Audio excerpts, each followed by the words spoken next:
Business Security Weekly is recorded on Mondays at 3 p.m. Eastern Time.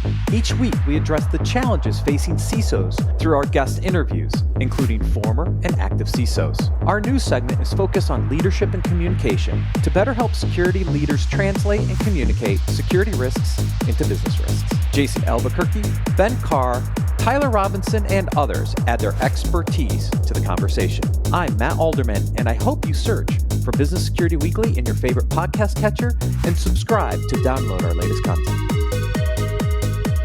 Welcome back, everyone, to Paul's Security Weekly. You can follow Security Weekly on LinkedIn for updates across the organization, show highlights, and more. You can find them by searching for Security Weekly Productions. Also, my website, securitypodcaster.com. You can find links to all the podcasts that I host, my book recommendations, my ridiculous PC build specs. That's securitypodcaster.com. Getting ready to... I have two drafts. One is how I'd like to set up my FlipperZero. The other is my feeds, my OPML file for that contains all of my news feeds. So I'm working on getting those posted and put up on the website. Nice. So you can find those, which is good. It's a great site. Hey, thanks. Yeah. I got to get some fresh content out there. You know, I get really distracted with the FlipperZero stuff. We'll talk about, actually, one of my distractions is in the show notes. And it's actually like a little mini technical segment, which is kind of neat. But I think we should start with going through. I identified 3. I mean, you could almost call 4. So my stories number 1, 2, 3, probably 4 and 5 also relate to pretty much the same topic of hardware security and breaking hardware security. You know, there are some that say that like hardware security it's all it's cracked up to be, and it's not what we thought it could be. I also think, in a general sense, some of these attacks, in my opinion, have become more practical than we once thought. And I think one of the practical ways is basically like product security. When we protect our servers as an enterprise, when a user of my particular software or service, right, is using that, they're not using the server that I'm running it on, right? In the case of Tesla, though, you're selling a car and you're delivering it to the customer, and they physically have it, and they get in and they drive it and all that stuff, and they have physical access. So product security, it's kind of interesting. Also, we're going to talk about the Nintendo Wii. Someone wrote a great article on that. The gaming industry, I listened to a podcast or two on this too, greatly protects their hardware because they're delivering it.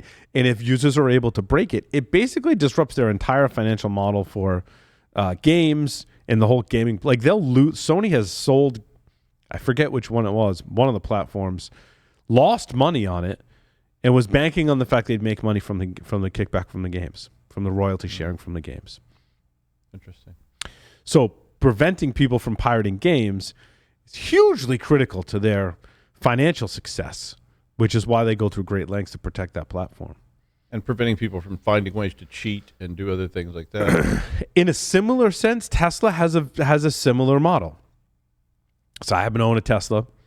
One of the interesting things about Tesla is there are add-ons that you can purchase. Mm-hmm. And it's all enabled by software. Yep. So right now, I have a Model Y, and I want to say 0 to 60, it is 4.7 seconds. If I pay them, I think it's $6,000. I think it's $6,000. I can get down to 4.1, 0 to 60. And it's just a software upgrade. I can go on the app. I can purchase it. It gets downloaded to my vehicle. And the vehicle has, as we learned from the research, this is my story number 1, vehicle has a unique key. It's a cryptographically protected, key cryptography that identifies my vehicle. And it goes, yeah, Paul paid for it, therefore I can put it on his vehicle. Now, researchers have done a voltage fault injection attack against the AMD, CPU that's inside the vehicle in order to recover the key. I want to say that it's like the attestation key and the TPM, which we don't have all the details. but in the thing that I read, I think that was, I now could be getting them confused. The other interesting thing before we... Well, can I ask a question before you move on from that point? You just did, but go ahead, you can ask another one. Could you just explain what a voltage fault injection is? Oh, see, in the show that we haven't released yet, that I'm pushing to release, Yeah. I do an interview with Joe Grand. And he explains it? And Joe Grand explains... Okay. Somewhere in the archives for Hacker Heroes, the man himself, Joe Grand, explains what a voltage fault injection is. Essentially, and I'm not going to explain it as well as Joe can, but essentially, you're introducing voltage or current to a chip at critical points when an operation is happening to affect the logic such that it might leak keys. Sam, did I get that? Is that the way you understand it too? Is that a fair description? I apologize if I butchered it. In the video I saw of Joe breaking into a hardware crypto wallet, he had a device that looked like a commercial device, which I thought was awesome. And what it did was control the power supply for the chip, and it would wait a particular number of microseconds before spiking the power supply. And it would then, you could fuzz it. You could wait, fuzz from 500 to 1500 microseconds, try glitching it until one of them creates the desired glitch, which in that case was the glitch that would leave the secret in RAM, which sounds very much like what was done with this Tesla. It could be one of the Eclipsium research team. It has had some input into a post that I'm working on that talks about hardware and firmware reverse engineering and the tools used. One such device that I believe does what you're talking about, Sam, is called a chip shouter. It's from New AE Technology. The chip shouter will do some of that voltage injection. Yeah, but the secret is controlling the time. So you interrupt the boot sequence at a particular point. And this really is hard to think. Imagine as a programmer, how would you write your code so that even when it is frozen partway through execution, there's nothing secret in RAM? That would seem almost impossible. Right. It's a great analogy. Now, what's interesting is I think the talk happened today at Black Hat. Jailbreaking an electric vehicle in 2023, or what it means to hotwire Tesla's x86-based seat heater. Seat heating is also one of those features that is software controlled, which is, that's a totally different debate as to, you buy a vehicle, it has features, these features are software enabled, and Tesla's charging for them. Mine came with heated seats, but it came with it. I didn't have to purchase that feature. It's probably the package that I chose on the Model Y that I have. And this happened today at 11:20 a.m. Mountain Pacific? Pacific? It must be Pacific okay. Time. Yeah, it was a 40-minute briefing. So it happened today at Black Hat. Now, the researchers who were from PhD students from Berlin, I did some research on this because some of the articles that were covering this, and they briefed certain reporters. I want to say it was Bleeping Computer says we got all the details from their talk before they gave it to be able to write the article, right? And that happens, and I'm cool with them. I'm not knocking that process. I think that's cool. And Bleeping Computer and other news outlets that got the pre-briefing said that their voltage fault injection attack was based on previous research. And that's kind of all I said. I'm like, wait a minute. I remember something about this somewhere. So I dug it up. It's in the show notes. I think the previous research is the paper that I linked to called One Glitch to Rule Them All, Fault Injection Attacks Against AMD's Secured Encrypted Virtualization. One of the researchers on that paper is the same researcher that is presenting the Black Hat research today. And they said that in some of the articles that this research that broke Tesla was one of the researchers that wrote this paper and, by the way, presented at Black Hat Europe 2021. And I linked to the Black Hat 2021, One Glitch to Rule Them All, Fault Injection Attacks Against AMD's Secure Processor, and the video from that talk. So I can get a full background as to, they basically come and said, we based it on this research. Now, that was 2021. They've had time to perfect this attack. I don't know if they've been working on it the whole time or not, but I think back to Sam's point, like this isn't just like a one-click, exploit, easy kind of thing. Like this takes some time. We were talking about how much time hardware reverse engineering takes, and also they had to take apart a Tesla enough to get down to the CPU, which is, I mean, that doesn't take a lot, but they'd take it apart and work with it and reverse engineer that hardware as well. So they recovered the RSA key unique to the vehicle, used to authenticate to the Tesla backend network. They could enable paid features such as heated seats. Some news outlets, I want to say, reported that they could unlock the fully automated driving. Apparently that wasn't the case, which is a little confusing to me that, like, if you're able to enable one feature, what differentiates the features? Maybe it's a different key or something, different process. That's weird. Well, it might be, because some of that stuff is performance based, and some is like that stuff doesn't frustrate me. Like when they've actually physically put the seat heater in the car, so you're paying to lug it around.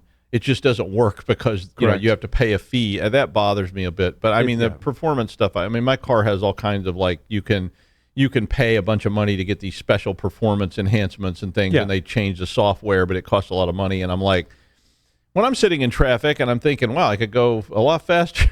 Yeah. It's like that guy sitting next to you in the McLaren. You're going, having fun going 3 miles per hour on the FDR. Yeah, exactly. Right. But your car looks cool going really slow. So it's really cool. I was. Well, I will caution you before you mess with any of this stuff at home. Only if you're getting out your workbench variable power supply and whatever.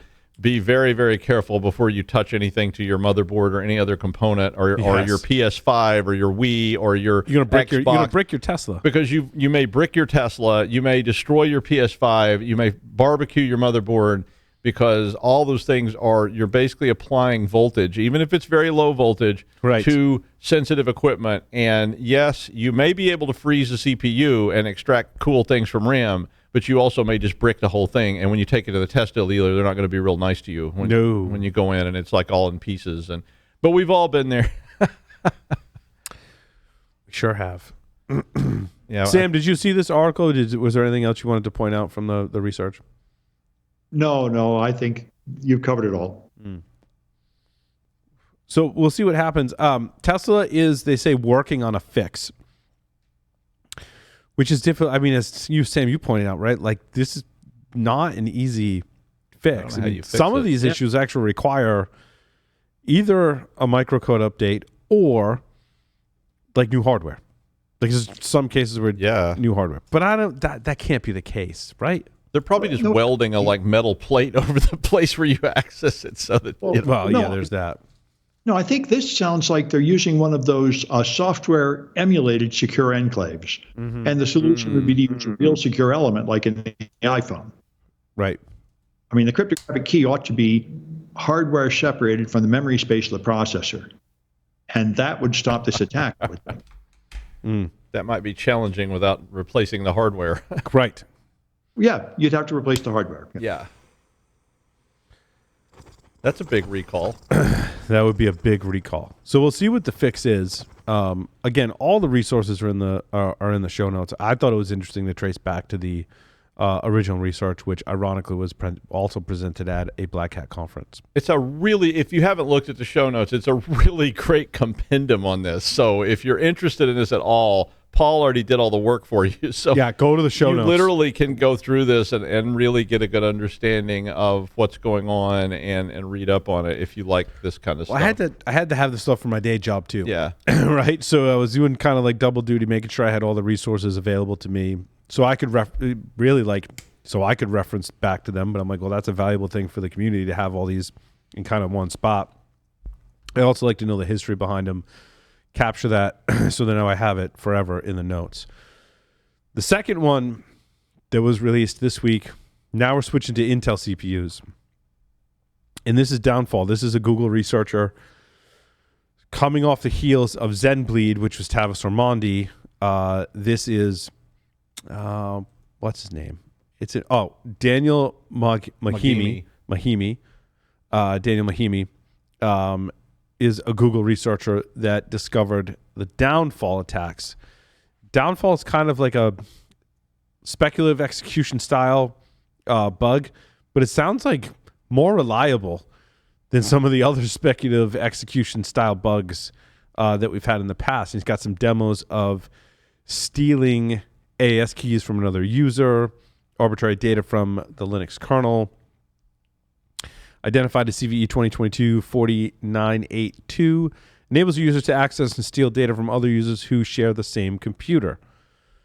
Of course, this also has implications for cloud computing as well. Mm-hmm. Sam, what's your take on this one? It seemed to be very much like Spectre and Meltdown, and the basic point being the same. This whole idea, I remember when I was teaching classes like 20 years ago, and they taught me that modern processors are not running just one instruction at a time. While they're doing this instruction, they're partially executing a bunch of other instructions that are going through the pipeline. And I said, that's insane. That'll never work. And it does sort of work, but it obviously introduces a security problem. You have an if statement that says don't go to the next instruction unless you're authorized, but you've already started executing the next instruction for performance. Right, for performance reasons is why they do it. It's all the read-ahead stuff. It's exactly like Spectre Meltdown, and these read-aheads are.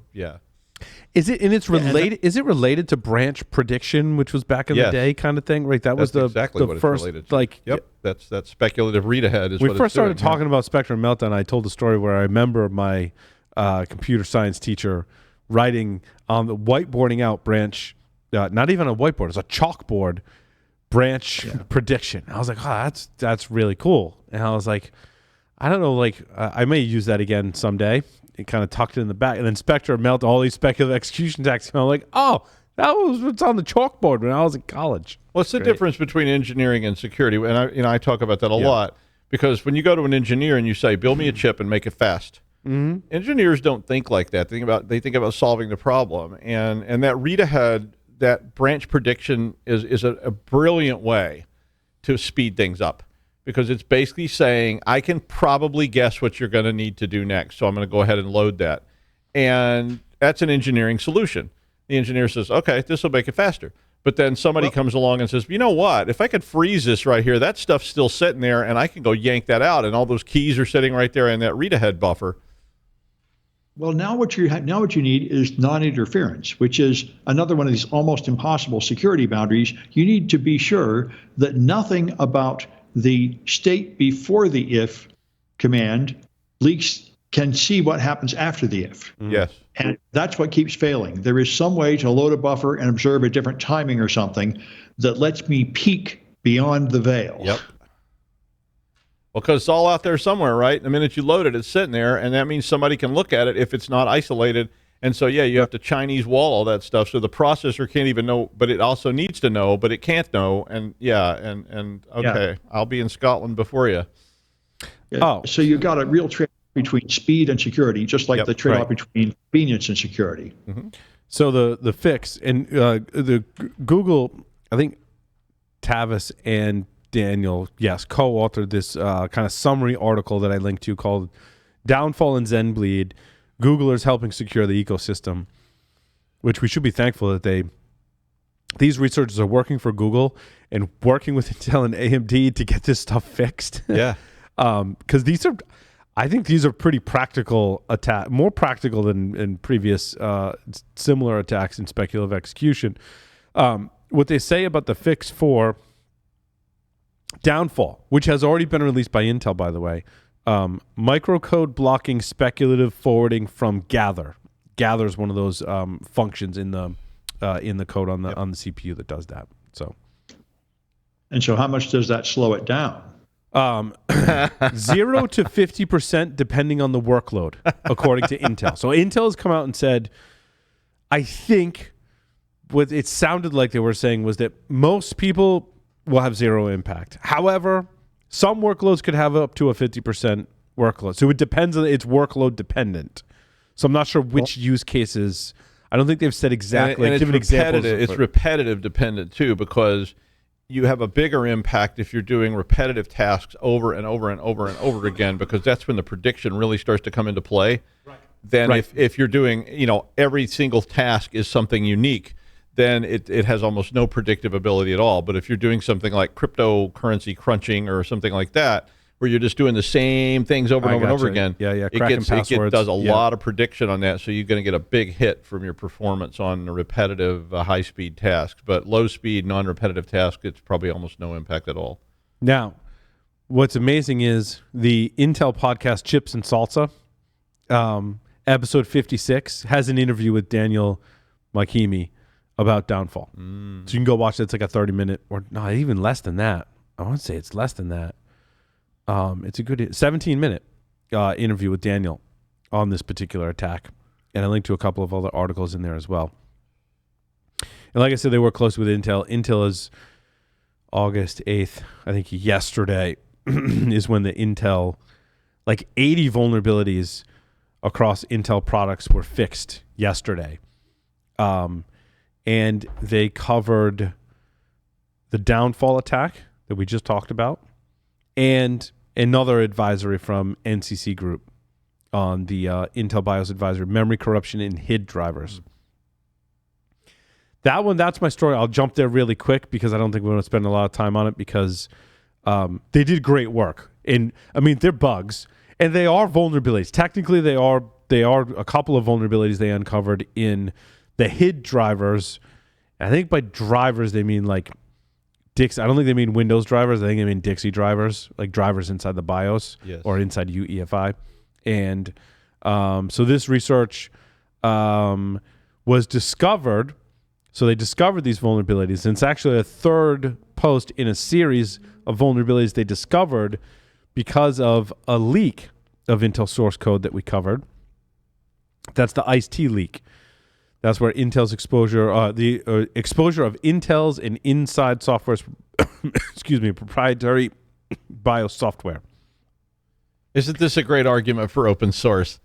I mean, it could be. Well, I mean, it certainly means that when you we all know that all bugs are not shallow if everything's open. No, but we do know that you can find bugs if the code is open. But when stuff's hidden, you don't know where the bugs are, and you know, unless your QA people find them all. You know, maybe somebody does find them later and it causes a huge problem because of you can see in code. This post there was certain advantages to having the source code. So they talk about what's a hid, and they talk about this particular attack, which actually happens over Bluetooth. So you're able to connect over Bluetooth. You can introduce this attack. However, they say this attack is so the summary of the attack, they did a nice, like, I found the one-liner in there, a whole article that basically breaks it down. A remote attacker that is positioned within Bluetooth proximity to the victim device can corrupt BIOS memory by sending malformed HID report structures. Because when you take input from a keyboard or a mouse, it's unstructured input. Like, you don't know what that input is going to be. So this is like a big parsing kind of thing, which, as we know in security, usually some kind of memory corruption vulnerability. Exploitation is currently difficult, they say. And I quote, "Although I haven't ruled out exploitation, I admit that it may be difficult to translate this out-of-bounds right into arbitrary code execution." Then goes on to give two reasons why that would be the case. And this one was also patched, Intel Security Advisory SA 00813 is where this one was patched. So even though there was actually two vulnerabilities in here, the second one that we haven't really talked about was like really hard to exploit. Intel, and I'll give them credit on this because I've knocked them in the past for some of the way they language in their advisories and such, but to Intel's credit in this case, they're like, you know what, we're just gonna fix it anyway. I like that. Nice, good move. They should do that, even if it's esoteric, because you don't think this stuff laying around out there. Yeah, somebody will figure out a way to use it. Yeah, I like fixing it. Yeah, I like fixing it too, and I want them to, because we can all model and theorize about exploitation, but we all, like, the unknown unknowns will come back to bite us in the future. So I think it's just best just to fix it, right? And it is a bug as well. Yeah, I mean, technically, a vulnerability is really just a bug that can lead to unauthorized malicious use. Yeah. Well, remember Heartbleed. When Heartbleed came out, for about a week, they said, oh, there's nothing in that memory anyway. It doesn't matter. It wasn't until Cloudflare set up a real server and people really attacked it that they found out, in fact, it does leak secrets. Right. That's a good don't trust people when they say, oh, yeah, it's not that big of a deal. I always think, yeah, you say that now, Yeah. But I got like all these servers down here, and I don't know. I'd really rather you just fixed it, and then we could patch it, and we could move on to the next one. Yeah. Speaking of move on to the next one, we also have Inception, how a simple XOR can cause a micro-architectural stack overflow. So this is against AMD processors. They talk about phantom speculation, trigger misprediction without any branch at the source of the misprediction. That sink in. Training and transient execution, manipulate future mispredictions through a previous misprediction that we trigger. It's really interesting how they're attacking this problem of speculative execution and branch prediction. As we said, they have a demo video leaking the root hash from Etsy Shadow on an AMD Zen 4. They call this a transient execution attack that leaks arbitrary data on all AMD Zen CPUs in the presence of all previously deployed software and hardware mitigations. It's just yet another. Very similar, right, Sam? Very similar. All talking about this. As far as I can understand it, more of the same. This one's not as much of a read ahead, though. This is about causing the read ahead to behave incorrectly. So you're saying, I'm not trying to get you to. I'm not grabbing stuff that's being in the cache.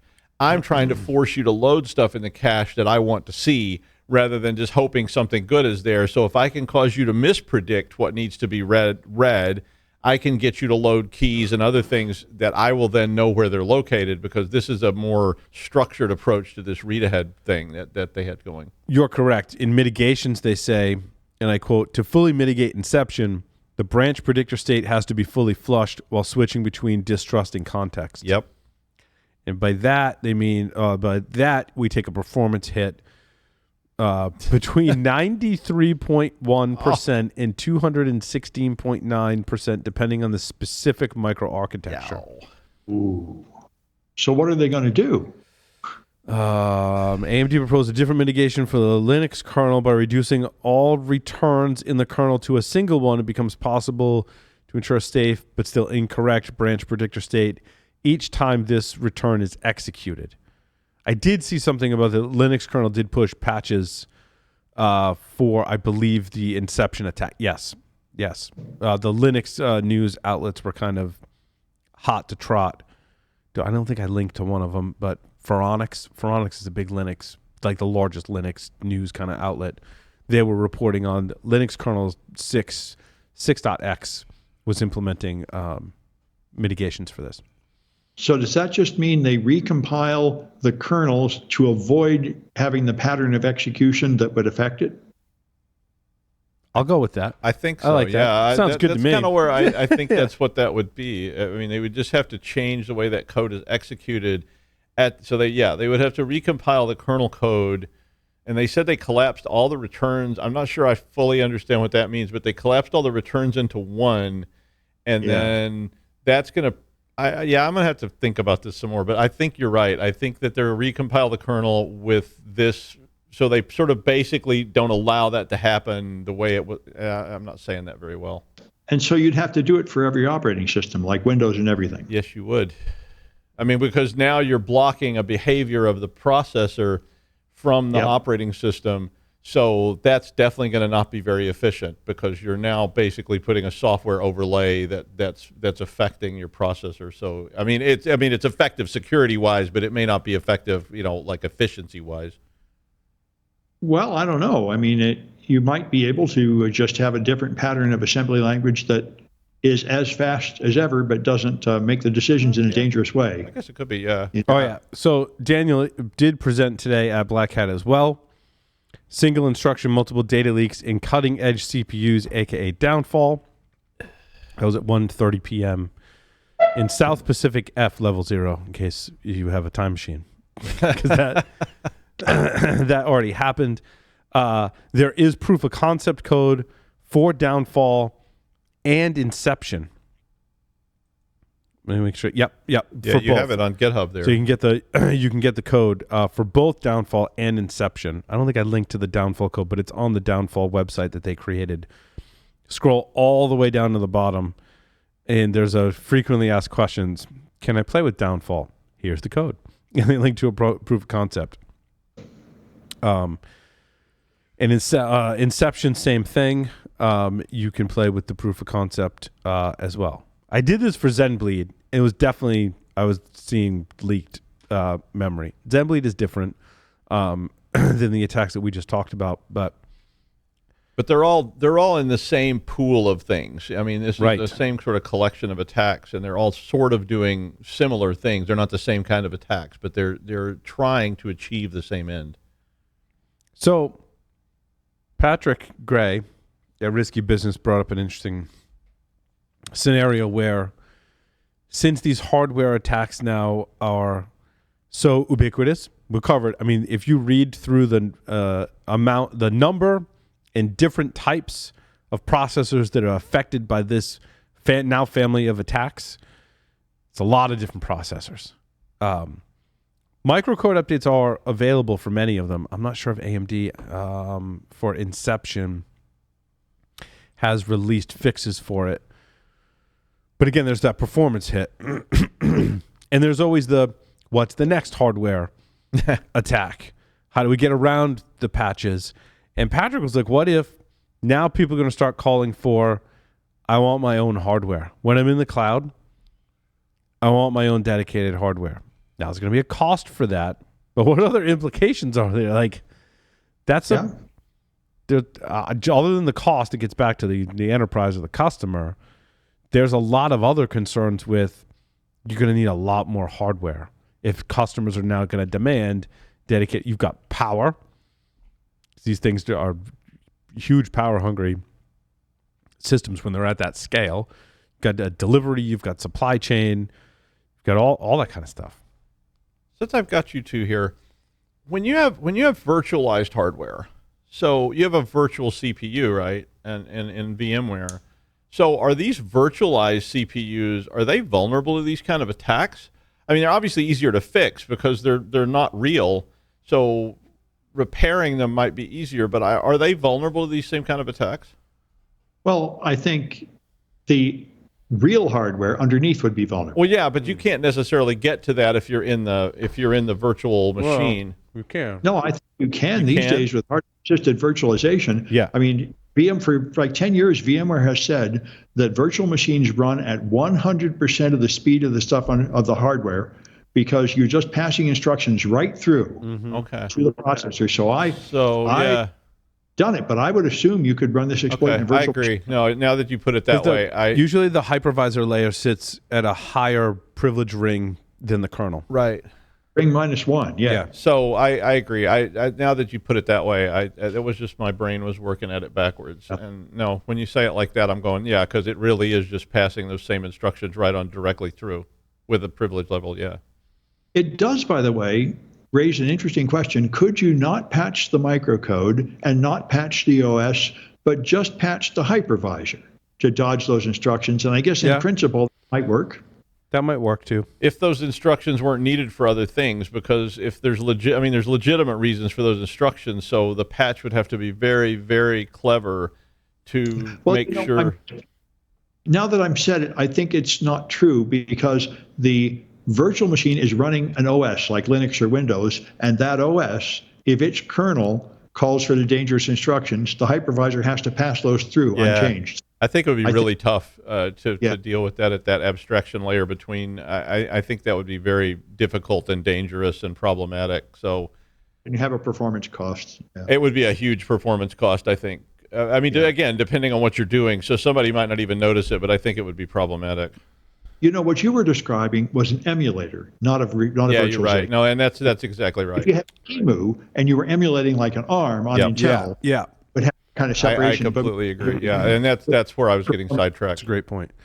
Yeah. I do want to point out that a lot of these fixes come down as microcode updates.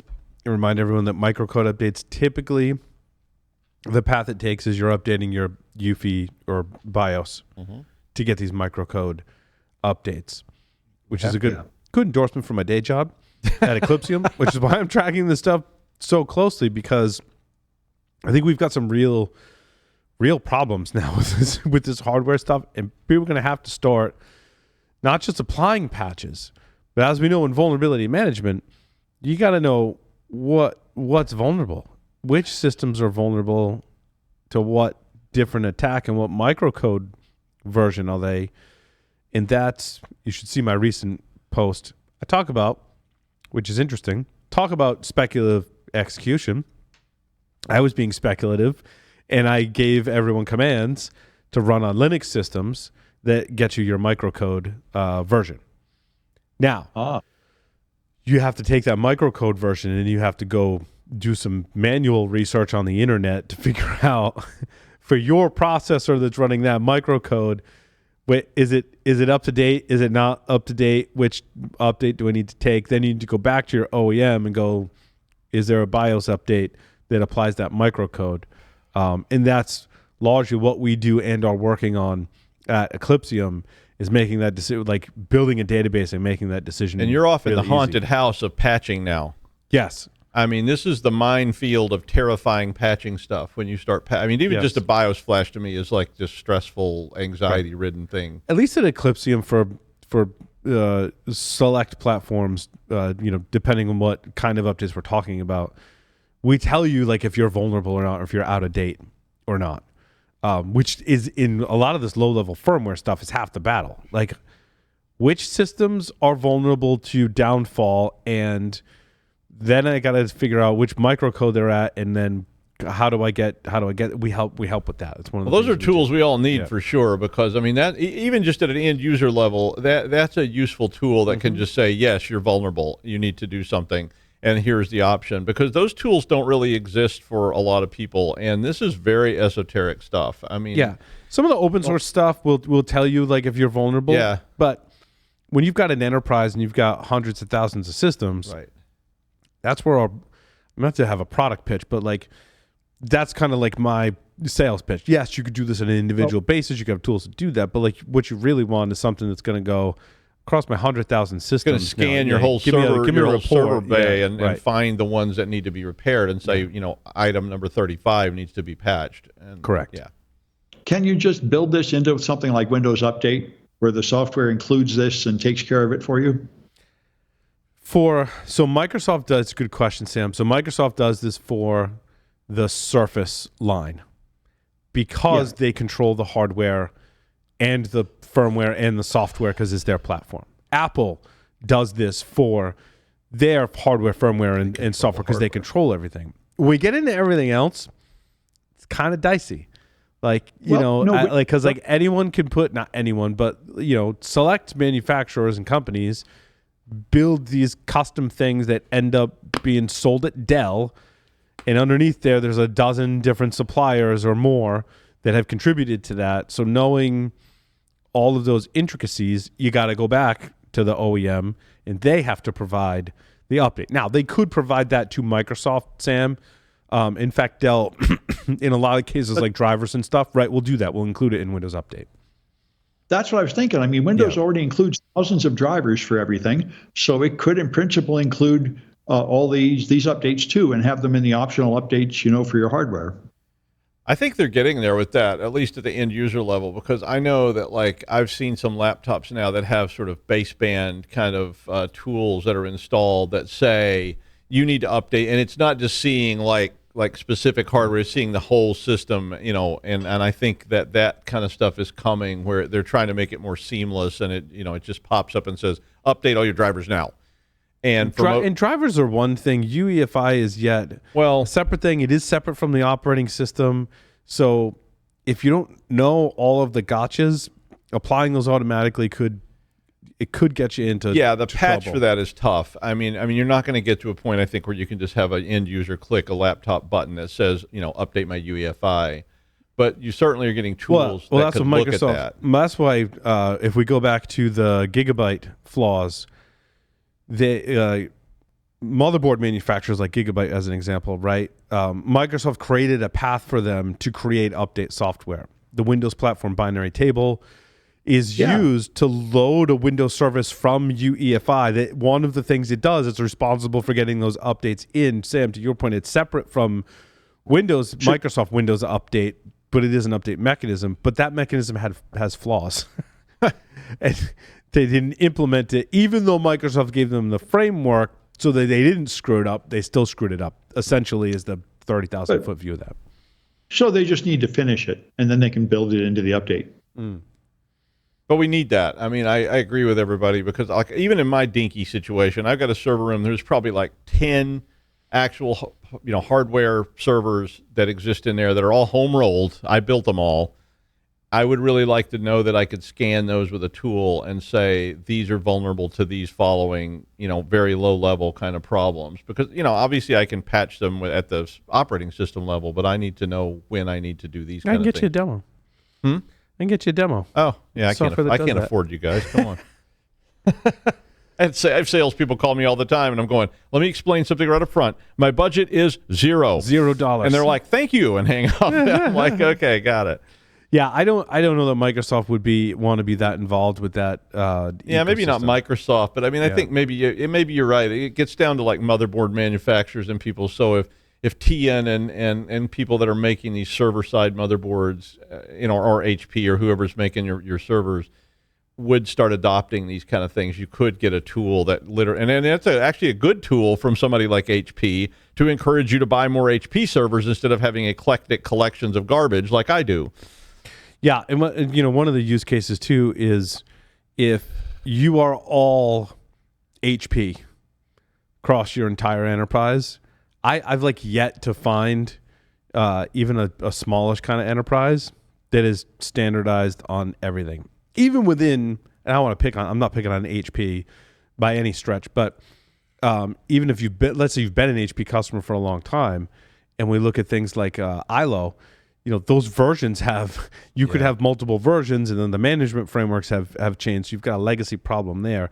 But I don't know any enterprises that are like, yep, we're 100% this hardware and software platform, and there's no exceptions. Everyone's got a mixture of stuff, Doug. And they've always got salespeople showing up going, why don't you switch to us? And I mean, the largest server room I ever walked into was like the size of a city block. Mm-hmm. And it literally, I don't even know how many servers were in there, but they actually had it like taped off, like the floor was colored by the section of the hardware that they had in that section. So it's like, oh, this is Dell over here. Yes. And then 5 years after that, we switched to HP. So that whole section's HP. And then we've got this stuff back here and that stuff over there. And yeah, I've never seen one that was all nice and, homogenized. Right. So everything was exactly, sure would be cool though. Yeah. Because largely you're shopping on price. You're shopping on price and growth. So you got legacy systems. You say, well, okay, it's stage one. We put all these in, and then 10 years later, our company had grown 10 times, and we expanded, till we doubled the number of servers, but we got a much better deal. Yeah, like you said, right. I guess it does all come back to price. Yeah, and you can switch processors, and AMD is doing really great, I think, in the business desktop market because they've got a similar management suite now. Like, even you're shopping on price first. But let's say you also want features like security and management features for your hardware. AMD has built similar facilities to what Intel has built. So Intel calls it vPro, right? That whole line. AMD has similar stuff, PSP. So, you're going to end up with different stuff. And even in those lines, you can go to HP and you can order a server and you can say, I want it with Xeons, I want it with AMDs, I want whatever, and they'll sell you, whatever you want. So you may even, within a rack of everything looking the same, you may have different actual hardware in the boxes. And you may order the same model from a Dell, Lenovo, HP. Again, I'm not picking on any of these manufacturers. No, but it's for your convenience that they do it. But even like within one OEM, they could have a model, and that model has subtle differences in versions because they're sourcing a different chip. Or that one has this TPM chip, and this other one has this TPM chip because it was $2 cheaper, and we made 300,000 of them or whatever. So we just saved $600,000.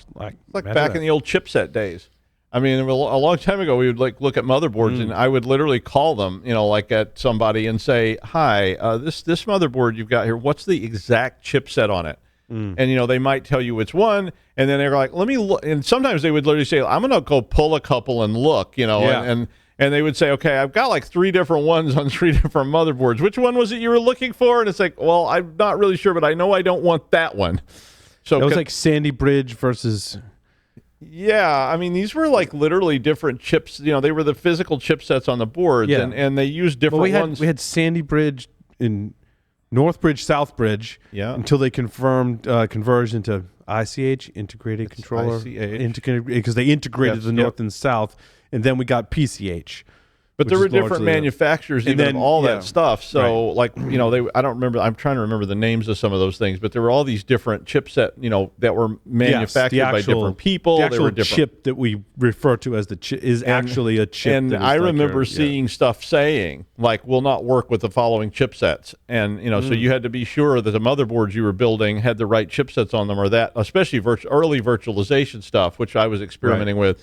A lot of restrictions around chipsets and BIOSes and all kinds of stuff. And so, yeah, all that stuff's always been a big problem.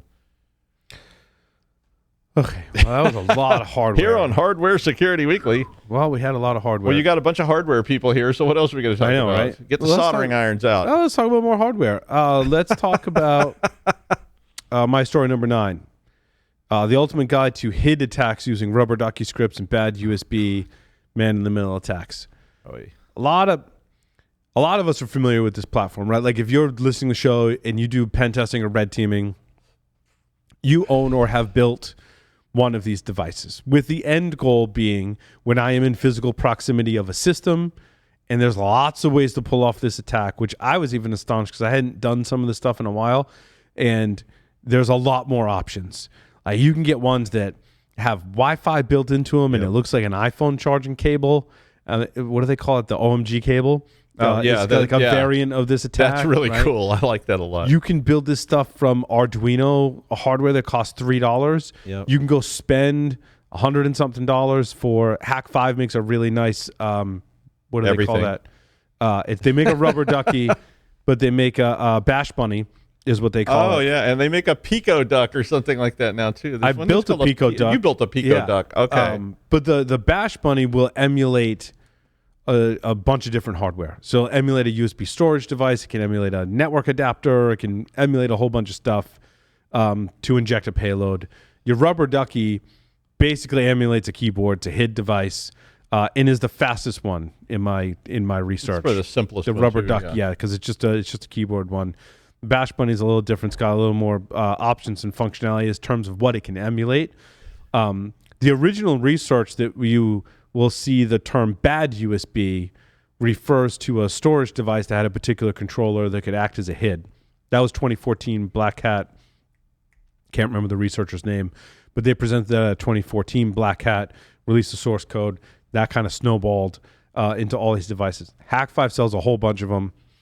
This article talks about a whole bunch of different options that you have for building these. And again, if you've been doing pen testing for a while, like you've got these in your bag, in your toolkit already. Ducky scripts are specific to the interpreter that Hack5 built. Right. So you can find Ducky scripts all over the place. It's a very simple language. I even did my own Ducky script, and it was very, very simple. So they made it easy, like a framework for doing that as well. I'm just going to plug Hack5 for a second, though, too, and say if you're trying to get into this thing, and this is an area you want to work in, that is one of my favorite sites. They have so many different products you can experiment with and play with and have fun, experimenting with all these gadgets. That it's like a Christmas morning. I believe Ducky script is also what's supported on the FlipperZero. So this is also what has a bad USB functionality. Done some limited testing. I got to get my payloads on it, but I put a bunch of bad USB payloads, which I believe are just Ducky script. I think it's basically like the interpreter for your script. And there's other ways to accomplish that as well. That's the one that I want to pick up next. DigiSpark's a tiny 85 Arduino. It's this tiny little USB thing, and through an Arduino payload, you can put basically the Ducky, for lack of a better term, functionality, right? Wi-Fi HID injector is another one that you can purchase. I mentioned the OMG cable. You can do it on a watch. You can do it on an Android phone. So you can load the Kali Linux version called NetHunter and run the payloads on off of that as well. And this article goes through largely that option, but talks about all the other different options as well. So I did one. I used a Raspberry Pi Pico W for my little experiment. You can pick this up for $8, which is awesome. I loaded CircuitPython. Very important. Version 8 did not work with this particular experiment for me. I downgraded to version 7.3.3, which I believe was the latest stable version of version 7 of CircuitPython, and everything started working fine. I used another project called Pico Ducky. Pico Ducky is basically a set of Python scripts that is an interpreter for your payloads that run Ducky scripts. I modified Ducky script. It's very easy. It opens up the terminal application in Linux, and it appends an entry to the authorized keys file in SSH. It puts my key on your system so I can access the system. Sweet. Very simple, very basic example. That's what hacking is. Yeah. And so I put that all, I wish I had brought it. I forgot it at home, but it's set up to do that. I tested it. It works. One weird thing, though, if the terminal application, because you basically in the Ducky script, you say GUI terminal, and it opens up the terminal application. If your terminal application is already open, it didn't work for me.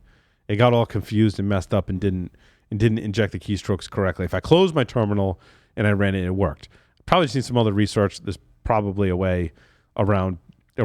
People have been doing this again since 2014, so we've got almost 10 years of creation. And you'll learn a lot just getting it going. Yeah, so I was getting it going. So I linked to the resources that I used to build that $8 device that is essentially a rubber ducky. Yeah. What Hack5 calls a rubber ducky. And all it is just a little USB piece of electronics that acts as a hid device, a keyboard, that injects keystrokes. And again, there's a million different ways to skin this cat. This article did a pretty nice job of some of the options. Hopefully my commentary helped you separate the difference between a rubber ducky, a bash bunny, and the bad USB attack, and some of the options that you have for that. So fun. That's that. That's my story number 9. That was fun. It was a fun again, this is a really good reference compendium. I mean, your stories this week were almost like a class that you could take. Yes. So this is a really handy one. So if you're out there and you're trying to get started in this, story number 9 has got like a whole collection of things that you can get that may actually save you money or at least give you something to occupy your time if you're bored. Well, Doug's story and my number 1 is more hardware. That's true. I mean, that if you are typing on the keyboard, the sound used to deduce your keys, even if you're just on a Zoom call, and I find this really scary, and I don't know what you could do to fix it. Oh, my God, you should see their recommendations. So Sam's link to this story is the sort of the news story. Mm-hmm. I actually, because I saw Sam had it there already, I linked to the actual academic paper.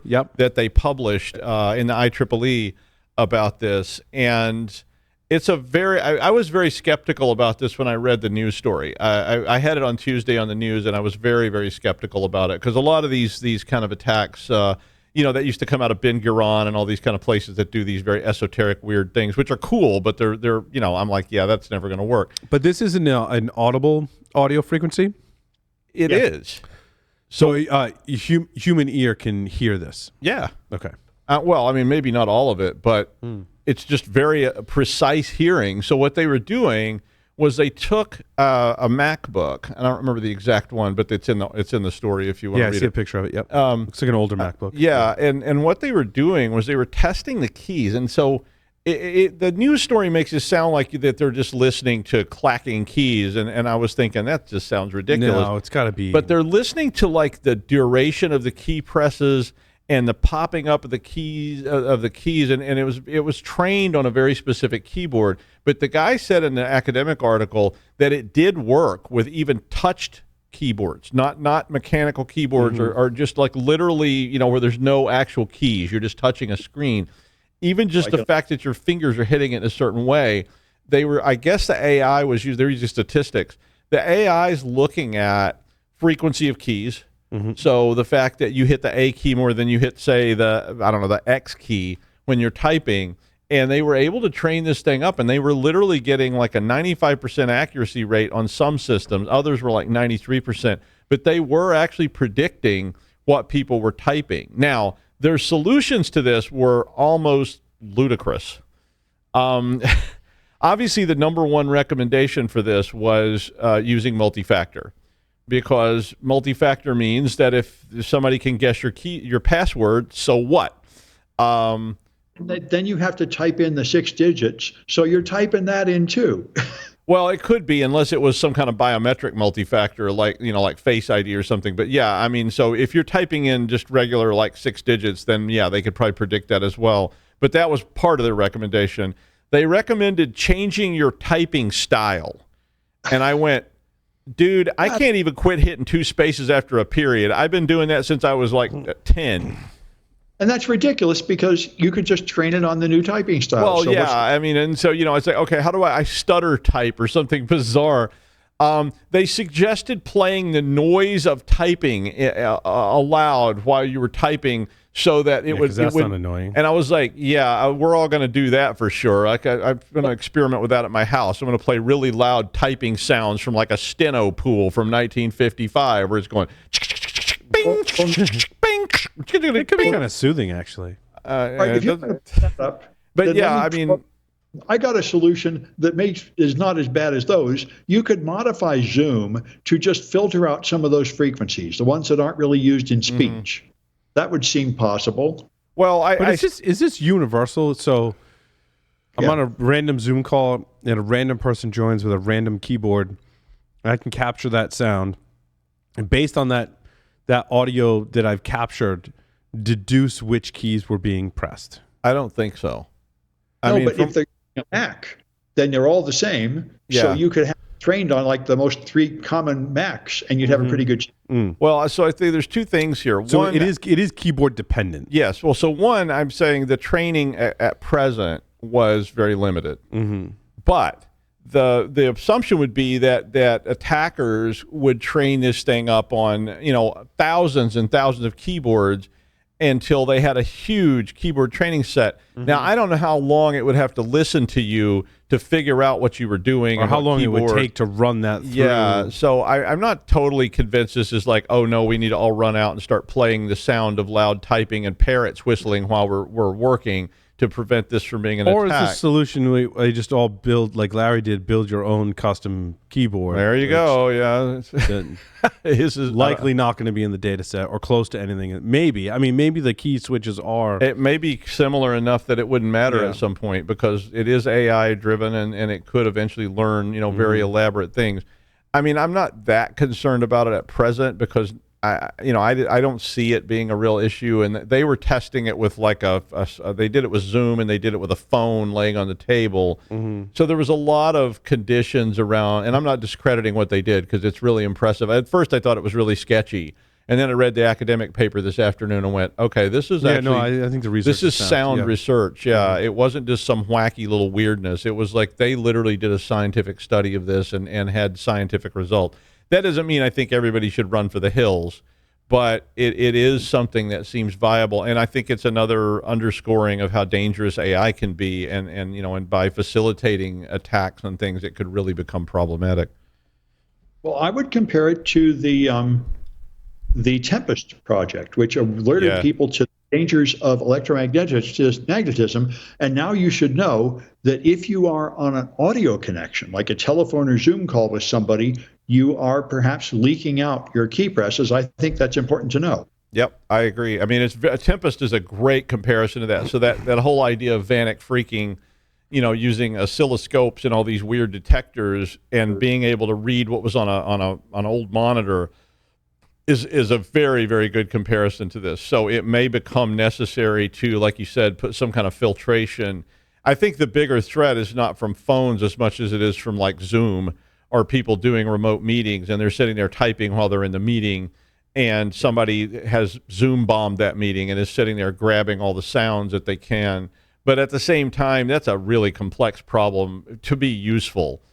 If my AI is saying somebody just typed the username D White, and their password is Big Daddy, I mean, but you don't even know which person in the room that is or how to utilize it. I'm not saying it's not a problem, but I'm just saying it gets a little more esoteric as you try to operationalize it, but that doesn't mean somebody won't.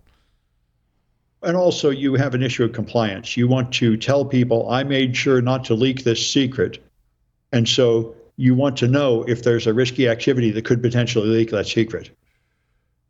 Yeah. Well, one of their other solutions, of course, was to use passkeys that are biometric generated instead of typed in keywords or passwords, and the problem goes away pretty fast because now you'd have to. It's a whole different attack vector, and it has nothing to do with this anymore. So, I think we're headed down that road. I mean, all this sort of boils back down to passwords suck. We shouldn't still be using them. They ought to be killed, buried, and a stake driven through their heart. Well, passwords will never go away because they're cheap and easy to deploy. They will always be your low security option. Mm-hmm. But for anything, our level of what security requires 2FA will keep going down and down. Yeah, I agree. So it's a cool paper, and I mean, you should definitely maybe read it. I mean, the academic paper is a little thick, but it is readable, and you can kind of skip over if you're not interested in the stats and all that. You can kind of skip that whole part and just read the actual. Going along with our theme of hardware hacking, I had an article, the history of how the Nintendo Wii security was defeated. It's interesting. This is a complete chronology, and one of the attack groups that was going after the Nintendo hardware is named Fail Overflow, but it's formerly known as Team Tweezer. And the reason I got that name is the Tweezer attack. And this was, remember the Nintendo GameCube? Uh-huh. Right? So that was, I was just looking it up chronology-wise.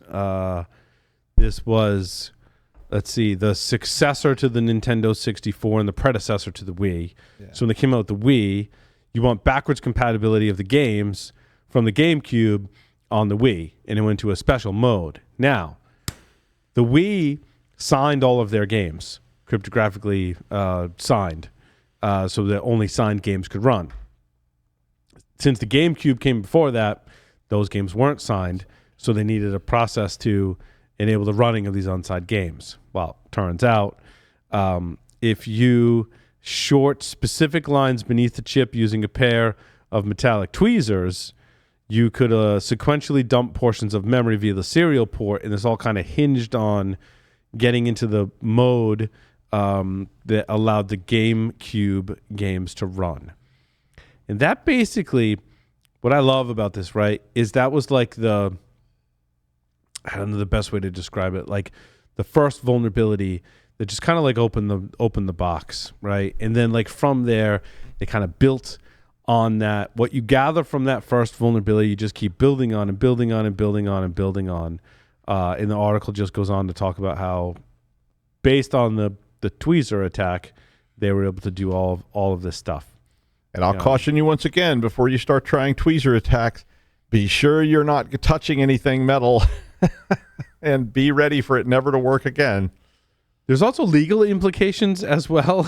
Well, yeah, we wouldn't even get into, you're breaking all kinds of warranty and piracy, warranty. The Digital Millennium Copyright Act. God only knows what you've clicked yes to and when you bought the thing and turned it on. So, well, and there was that whole Darknet Diaries episode that I talked about last week. I don't know if you were here. I was not here for that, where the one of the guys that ran one of the forums was arrested. Nintendo is the one that kind of pressed. Well, they pressed civil charges, and there was also criminal charges.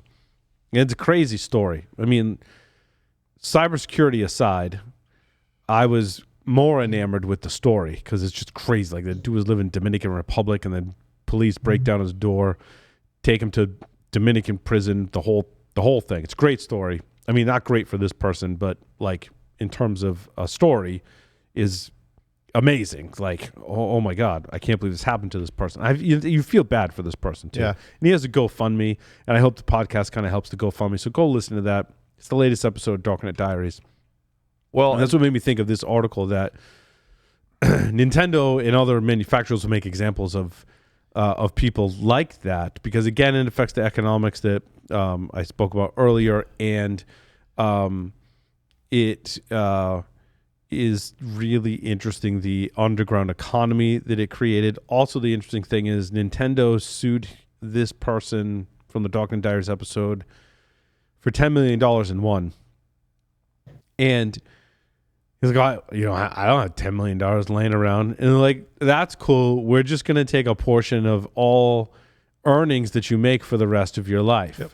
I forget what the percentage is that they take. The courts decide, based on your actual income. Yeah. They decide on what's a reasonable level. But it so sucks. The person ends up going to prison in the U.S., even though he's a Canadian citizen, he was living in Dominican, ends up serving time in the U.S., gets a job in prison making $5 a week, $5 a day, some ridiculously low amount. But since it was earnings, Nintendo took the percentage from the $5 a day job this person had in prison. I'm like, oh my God. So just to flip back, to stay on the non-hardware side of this for a second, you remember the old days at DEF CON, since that's this week, people doing presentations with bags over their heads and running out the back doors before somebody could grab them. I will warn you that it is very easy to set up a blog, podcast, whatever, and produce proof of concepts or other techniques against proprietary things. And if they can show that you cause financial harm, fiduciary harm, and remember, Nintendo, these companies, they have massive resources. They have hundreds and hundreds of lawyers that work there all the time, and you don't. And this is correct. Remember back in the old days, they did have a fiduciary harm. They talk about that in the podcast. Well, remember you worked at a university, and you remember back in the old Napster days. I worked at a university then too. They would serve DMCA complaints. We got a request from Sony Legal that said the following individuals at your institution have downloaded music illegally on the Napster platform. We have your IP, and this is the amount of harm it caused. And either your university will pay these fees to us, or you can turn over the names of these individuals who did this. And we had to go through, find the IP addresses on campus. Oh, I remember doing that, yep. Went out and knocked on doors with campus security and the local sheriff's office. And I remember this poor little girl. I don't know where she was from. She was not a U.S. citizen. She completely lost it because she was being hit with like $8,000 in charges from Sony. And people paid that. She had to pay it. And they said that her passport, they took her passport and said she would not be allowed to depart the United States until that money was reimbursed to Sony. And Sony said either she pays it or the university pays it. You pick. And so they got her. They forced her to write a check for this amount. She had to get her parents to wire the money from another country. And she said, I don't know what we're going to do or how we're going to come up with all this money. And I was like, I'm really sorry. This is not me doing this. This is Sony EMI. And you broke the law. I mean, and they were saying criminal charges may be forthcoming. They had this terrifying stuff. This poor kid, she doesn't have an attorney. She doesn't know how to get an attorney. She doesn't know what her rights are. And, I'm like, I'm going to give you the name of somebody to call. And, you call this attorney and he can help you. And she was like, well, how do I pay him? And I'm like, well, that's between you and him. I was like, I don't, I was like, that's all I can tell you. But I think that just as a caution to everybody out there, I know we all like to talk about this stuff and it's a barrel of laughs and it's really fun.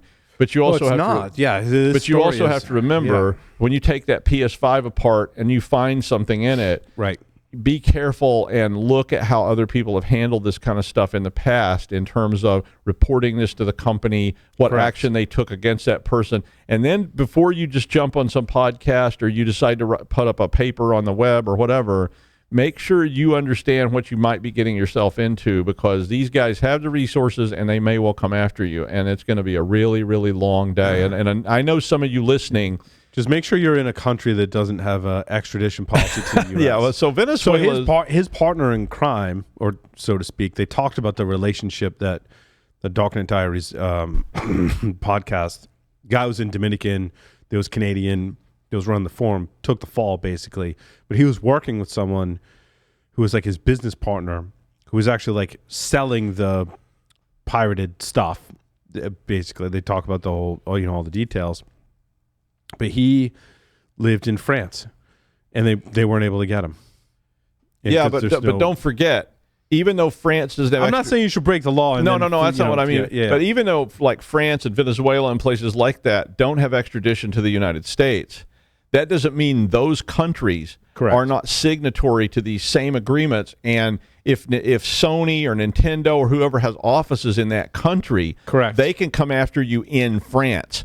So they don't have to get you extradited. And they can come after your money. So this person who owes Nintendo $10 million, since Nintendo hasn't, you're exactly right, Doug, has an office in Canada, means if he goes back to Canada, he still has to give a percentage of his Canadian earnings to Nintendo. Mm-hmm. And probably he's screwed. He's screwed. Yeah, it sucks. But, I mean, that's the way it works. It's crazy. So like, don't do that. Don't break the law. Yeah, or just think carefully, and I would advise you to consult legal counsel. Have a good lawyer. If you find something like this, you find some kind of an attack, you find something, you say, I've developed a proof of concept, your temptation is to go, I'm going to be famous, I'm going to publish this, I'll be the man. You might want to get legal counsel before you even consider publishing something like that, because they will go after you even if you're a 14-year-old, brilliant kid in high school, and they'll come after you there too. And so I know, thanks, Dad, but if I'd listened to Dad, I'd still have my hearing. Sam, which one of your stories are you most jazzed up about at this point? Well, I personally am most interested about the jargon-free explainer of how AI worked. But if you don't like that one, you might prefer the one about running your code on a GPU, which is probably more practical. That one was really cool. So you said GPU first automatically compiles legacy CPU applications directly for GPUs without any modification. Is it specifically for legacy CPUs? No. The point is, it has been a really difficult process to move code from CPU to GPU. Yes. But these guys have made it automatic. So you can take existing code and without modifying at all, you can compile it for a GPU, and that'll make it run up to 14 times faster. Well, yeah. That's because the GPU is just really a CPU. It's just a different instruction set. So if you recompile it, the instructions are translated differently to machine code, but it's the same set of instructions. And since GPUs are designed to be super, super crazy fast, boom, you get a big performance hit. Well, GPUs are super parallel. So I think there's more. But anyway, the point is it's very interesting. It means you could very easily speed up your code and make it run on the GPU. Yeah. It has to be multi-threaded, though, right? I mean, you have to write multi-threaded code to get that advantage? Apparently not. No? Okay. Yeah, that's really, obviously we've used it for password cracking. In a non-hacking cybersecurity context, we've used it for video transcoding or encoding. Typically goes a lot faster, right? If OBS has a tie, it'll support some GPUs much faster. But it has to be rewritten specifically for that. Correct. Yeah. The application has to support it. But now what you're saying is we can just directly port code over to it. Yeah. Yeah, that's a handy thing to have. That's significant. Yeah. But let me say something about the other one. Yeah. Because it's really helped me. The explanation of how AI large language models worked, because I had read before, we talked a lot about how they predict the next word and they get the syntax right, but I didn't know how they did that. I was unaware of this. Google in 2013 published a paper explaining how to organize English words. They developed a model where they take each English word and turn it into a 300 dimensional vector. And they organized it so well that words with a similar meaning are near each other. So they were able to take and do mathematics on words. And it worked. So they could have they had a demonstration in here of how you take two words that are like analogous. And this also demonstrates the bias of it. But you could take like man to doctor and man to woman, and you could take the vector between man and woman and add it, and then add the vector that took a man to a doctor, and it would take the woman to a nurse. So you could do mathematics on words.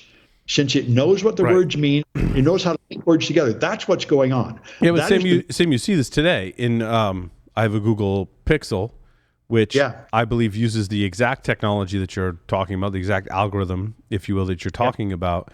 And like fine, sure, and okay are all the same suggestion. If I'm typing something and it thinks that one of those three words should come next, it knows to suggest those three words. Like exactly, I experience exactly what you described as the algorithm when I'm sending a text message on a Google Pixel device.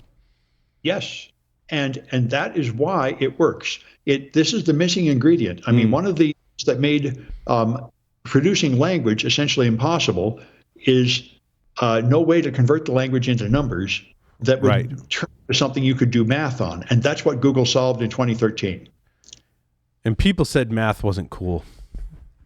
It is. But now when they type text messages, you should be like, oh, math is cool. Nobody said that to me twice. Yeah, but while we're at it, let me just point out my article number 2, which I highly recommend. It's written by a guy who I think is autistic, and he explains a lot of autistic people have high intelligence, but they can't talk. And people think they're stupid because they can't talk. And even have the word dumb means you can't talk, and they also supposedly means you're stupid. And he said people make this mistake, and it is a huge problem. And they make the opposite mistake with large language models. They can talk, so people think they're smart, but they're not smart. They can make language that looks good, but they don't have any idea what any of it means. Right. They don't know truth from a lie, and people treat them as if they're intelligent. Being fooled by the fact that they can talk means they must be intelligent, and it's really not the same thing at all. Well, I think what's interesting in both of those articles is what it relates to what we talk about with Jeff oftentimes when we talk about codes, right? In that breaking a code, you're reducing the number of guesses that you have to breaking a code by having the algorithm, if you will, predict which word would come next, right? And this language prediction is a huge part of breaking codes. It has been since, beginning of time. World War II has tons of examples where the famous one that we give is that every message started with, Heil Hitler, right? So you could predict the word. And then in the English language or any other language, you could predict that this letter usually comes after this letter, this word usually comes after this word. And you start to reduce your data set down in breaking codes. And this research kind of is on the adjacent to that, Sam, right? Using it for good, so that when I'm typing a text message, rather than typing out the word fine, I can go, oh yeah, that's the word I meant to come next, and just push the button. But that's, how your brain works. And Google built this into email, right? And Microsoft has this, so they all have this predictive text technology now. And that's how your brain works. When you're talking, your brain is already predicting what the next says. It's doing that same vector math that these guys were laying out. Because your brain is predicting what words follow onto these other words that you're saying, and that's how you can talk in like a reasonably, reasonable stream of words. But I think it's important to underscore that this is math, not behavior or a sentient being. Well, it is, right? but your brain is just math too. I think there's a line here between you can make a computer talk the way humans do, but it's not a sentient being. But that's a different part of your brain. Yes. Well, no, I'm just talking about the part that actually makes the words come out. But you're right. It's the part that comes up with ideas and things is a whole different thing. Emulating that in a computer, we're not doing. But the part that strings these words together and forms a sentence is a predictive model, where you're predicting what word I need to use next. You don't think about doing it. It just happens because you put all that together. And that's essentially what they're trying to emulate. Now, they don't have the back end of it yet, but they're getting there. Well, I think you're right. And people argue about this exactly to how does this compare to human intelligence? And one thing about it is, since the large language models do not have any actual sensors and no bodies, then they have no idea what's really happening. They don't know that these stand for actual objects and motions and beings and stuff. They have no concept of the world. Right. They have no other senses, is what you're saying, Sam. You're right. What senses is Tesla's. We're building robot cars, and they do have senses and they do have experience of the world. So, when we have actual robots that are learning from experiences, then I think we'll have a situation that's much closer to something with real intelligence. And that's the back end. But like taking in sensory and doing mathematical operations on it is different from how a human brain works. Still, I'm also trying to avoid any references to science fiction because our listeners kind of get frustrated with that, and I totally get it. Right? Like, let's talk about the facts. No, but the statement you just made is a very interesting one. It's basically at the heart of religion. Are we just a machine that does math on sensory input and muscle output? And we're close to doing an experimental test to find out if that's true. Yeah, no, there's research going in this direction. I still think we're a long ways away from having truly sentient, the way we conceptualize a computer being a being that has feelings and can emulate humans. I think we're a long way away from that. I think we're making but I think it's kind of frightening what we are creating today, Sam, to your point. Well, sure. There's portions of the way we behave as humans that we can emulate in computers that we call artificial intelligence and machine learning, right? Yeah. I mean, we are creating these tools and robots that do things, and we could very easily have them do things we don't really want and go out of our control, just like any of other devices. I mean, we can certainly harm ourselves, even though it's not really intelligence. But I think your point on the robotaxis in Los Angeles is a good segue into that as well, because a vehicle has to make a certain set of decisions that I think in our lifetime will be achievable, that there will be an autonomous vehicle. Does that mean it's going to develop its own? It's not going to develop its own feelings and things like, right? I mean, maybe in hundreds of years. I can't predict that far out, but it is a set of decisions that it has to make on sensory input, which is what we were talking about. I was having this argument like 3 days ago on an airplane. Because I saw that they had to ground the flight and arrest you, right? Not that one. But 35 years ago, I did my PhD thesis, or 30 years ago, and I did it on protein folding. And at that time, I modeled a protein as a clothespin, two sticks with one spring. And they tested and said, you can certainly do better than that. You can solve Schrödinger's equation for the 30,000 atoms. And I said, no, we can't do that. And that's centuries ahead. We're nowhere near being able to do that. And I thought, got my PhD on the grounds that was insane, and we were nowhere near being able to do that, and that was way off. And that is completely solved now by machine learning. For the last 3 years, they've had machine learning working so well that they can make synthetic, simulated proteins, and they can design proteins that have medical consequences, like binding to insulin to affect diabetes, and then they synthesize them and they work. Is that similar technology that creates food, like artificially 3D prints food because they're simulating the proteins? That's similar, adjacent kind of research. Lower level. Well, it's much simpler. I mean, just have basic ingredients. No, this is much more complicated. I mean, this is something that I really thought was 300 years in the future, and we've already got it. So the guy I mentioned before, Ray Kurzweil, saw this coming 50 years ago. He predicted when machine learning would get this good, and that suddenly everything would start getting much better, much, much faster. And that all seems to be true. And don't forget, your brain is just a big meat computer. It's big, it's massive, but it's just basically a neural net that's being constantly bombarded with like weird chemicals that change the effect. So that's the feeling part. It's like, okay, you get these feelings. Well, there's all these chemicals in your brain that get dumped on it to make it do different things. But it's really just a big fancy computer. And I mean, I'm not in that camp of there's something more there. I'm on the math side. I'm like, it's just a big fancy computer. You might be right, but one thing to realize is even aside from the supernatural stuff, there is the property of there's a concept of emergent properties. Like an atom does not have any pressure or temperature. Those are things that only appear when you have an assemblage of atoms. And so there are things that appear in large systems that are not present in their smaller components. So, and the one thing about these AI machines is the biggest one we have is, I think, 1 trillion neurons. That's like ChatGPT, and your brain is a lot more than that. Yes, a lot more. I put one fair statement is, even if you're right, and we are nothing more than neural nets just like the ones in the computer, what we currently have is they have them up to like the intelligence of an insect or something. And they got a long way to go to get to where we are. Absolutely. Yeah. I mean, I completely agree with that whole statement. I mean, I just think there's this big stew of weird stuff going on, but it's so massive and there's so many components to it. So the variable set is so gigantic that it's very, very difficult to predict what's going on because we can't control all these different factors, and they vary from individual to individual. So one person has got a lot more endorphins than another person, so they're happier.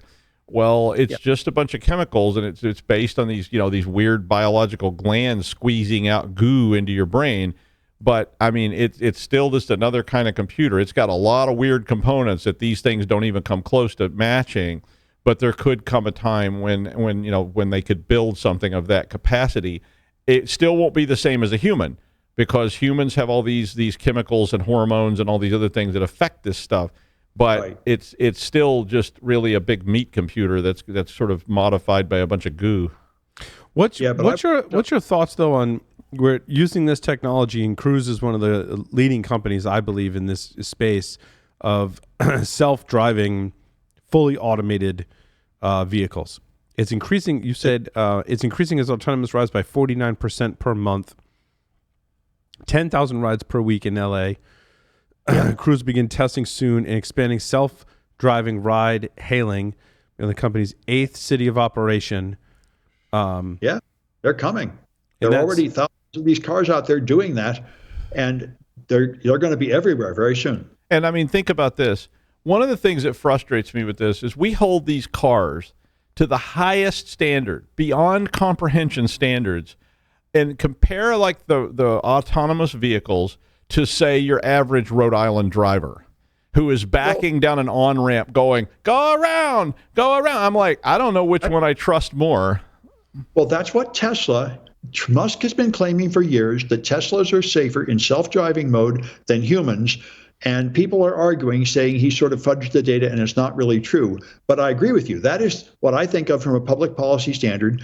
I immediately was for robot cars years ago. I said, well, they've got to be safer than humans. Yeah. So Sam, I want to give you one example. And given this is a very small data set in testing that I've done in my Model Y Tesla, which is not, I don't have the fully automated driving, because it's like a $15,000 upgrade or something like that, right? I was like, you know what? I'm not ready. Illegal. I'm not ready for that, right? So, but what it did come with, or I opted for, I forget which, is the assisted driving. So my hands have to be on the wheel, and it has sensors in the steering wheel. Like, and literally, it can sense my grip strength. Like if I relax my hands even a little too much, like it gives me a warning. Like, no. Like, I need to know that you're holding the wheel, and that's just a sensor thing and whatever. So I've tested this, and I'm doing this. I'm driving on the highway, and for a while, I was like, this is kind of cool. Like, it's kind of weird. Like, I'm not fully driving the vehicle, but the vehicle isn't fully driving on its own. It's in some weird friggin' what do they call that in between life and death place?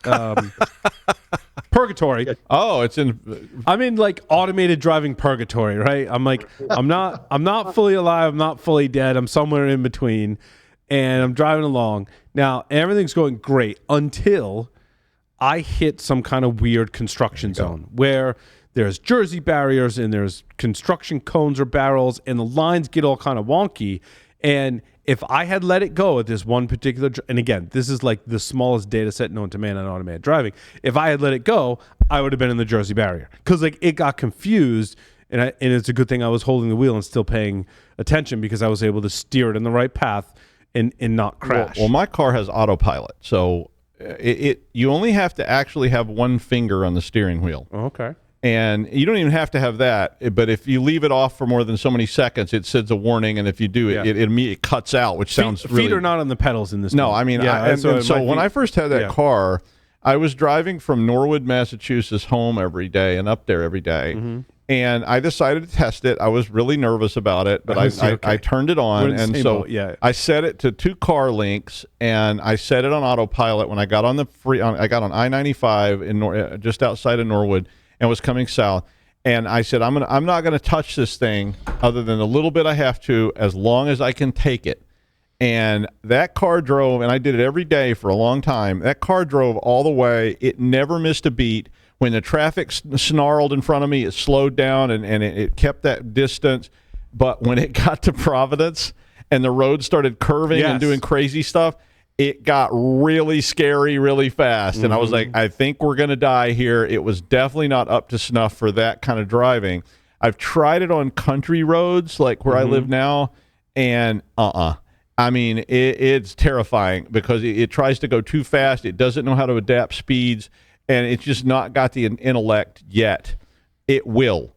This is, like you say, I'm saying this is less than 5 years. We're going to have the ability. Some of the other features I've kind of tuned on my Tesla is the like automatic braking and lane changing, and you can adjust the sensitivity to that. And when I first got it, it was like, and I hate that. I'm like, it's way too simple. Like, I know how to drive. Like, piss off. I'm going to stop. Like, I'm not going to hit the car in front of me. Like, so I had to like tune it back, and now it's and you have to customize it, I think, to the driver, right? So it's interesting how you interact with your vehicle at this point when it is a computer with wheels, especially when you're talking about Teslas and automated cars, right? So I had to tune it, and I like where it's tuned now. So it alerts me when it alerts me, I'm like, yes, I know the car in front of me is braking, and I was a little slow to the brake, and you warned me, and that's good. Like, I like that, right? The other cool thing that it does, and this is totally like, this feature was made for people with ADHD. Like 100% is it tells you when the light turns green. Even if there's a car in front of you, it will sense the light turning green and when the car in front of you is accelerating. I think it's using a combination of cameras and perhaps other sensors to tell you, and it dings. Like, it makes a special ding like, hey, it's time to go. So if you're ADHD and you're like, oh, like, look at the trees over there, and I didn't. Oh, look, they put in another Dollar General over there. That's it goes ding. Hey, like light turned green. I thought that was pretty cool. Some of the automation I do like. Yeah. Now the fully automated driving, Cruise is an exception in my mind, because if you do, and I don't know, like, I've done research, and again, it's all public, but I don't want to necessarily. You can do the research on your own.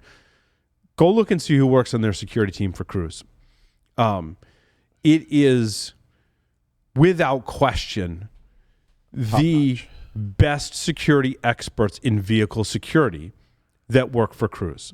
And like, so I followed the industry for 18 years, and I follow all the research. And when I looked this up, and like, one of these people is a very good friend of mine too. I'm like, dude, you've got a friggin' rock star team. Like, there's 4 people who are without question, the experts in vehicle security that were all work, at least the last I checked, all work for Cruise. That is something that the public doesn't necessarily, like, it's hard for them to grok that, right? Like, I see that and I go, I would get in a Cruise vehicle. In automated driving technology and AI machine learning aside, security of that, I would have a high degree of confidence just because they have the best security professionals on the planet working on that. The reviews I've read are very impressive. They say when you ride this thing, you feel safe. Right. They say it doesn't go slower than a human would, and it's like more cautious, sort of like a new driver that's extra careful. But that's okay. You know, you get there, you're safe, and you don't have to pay the driver, so it's probably a good thing. And like, holy crap, you ever take a taxi ride in New York City back in the day?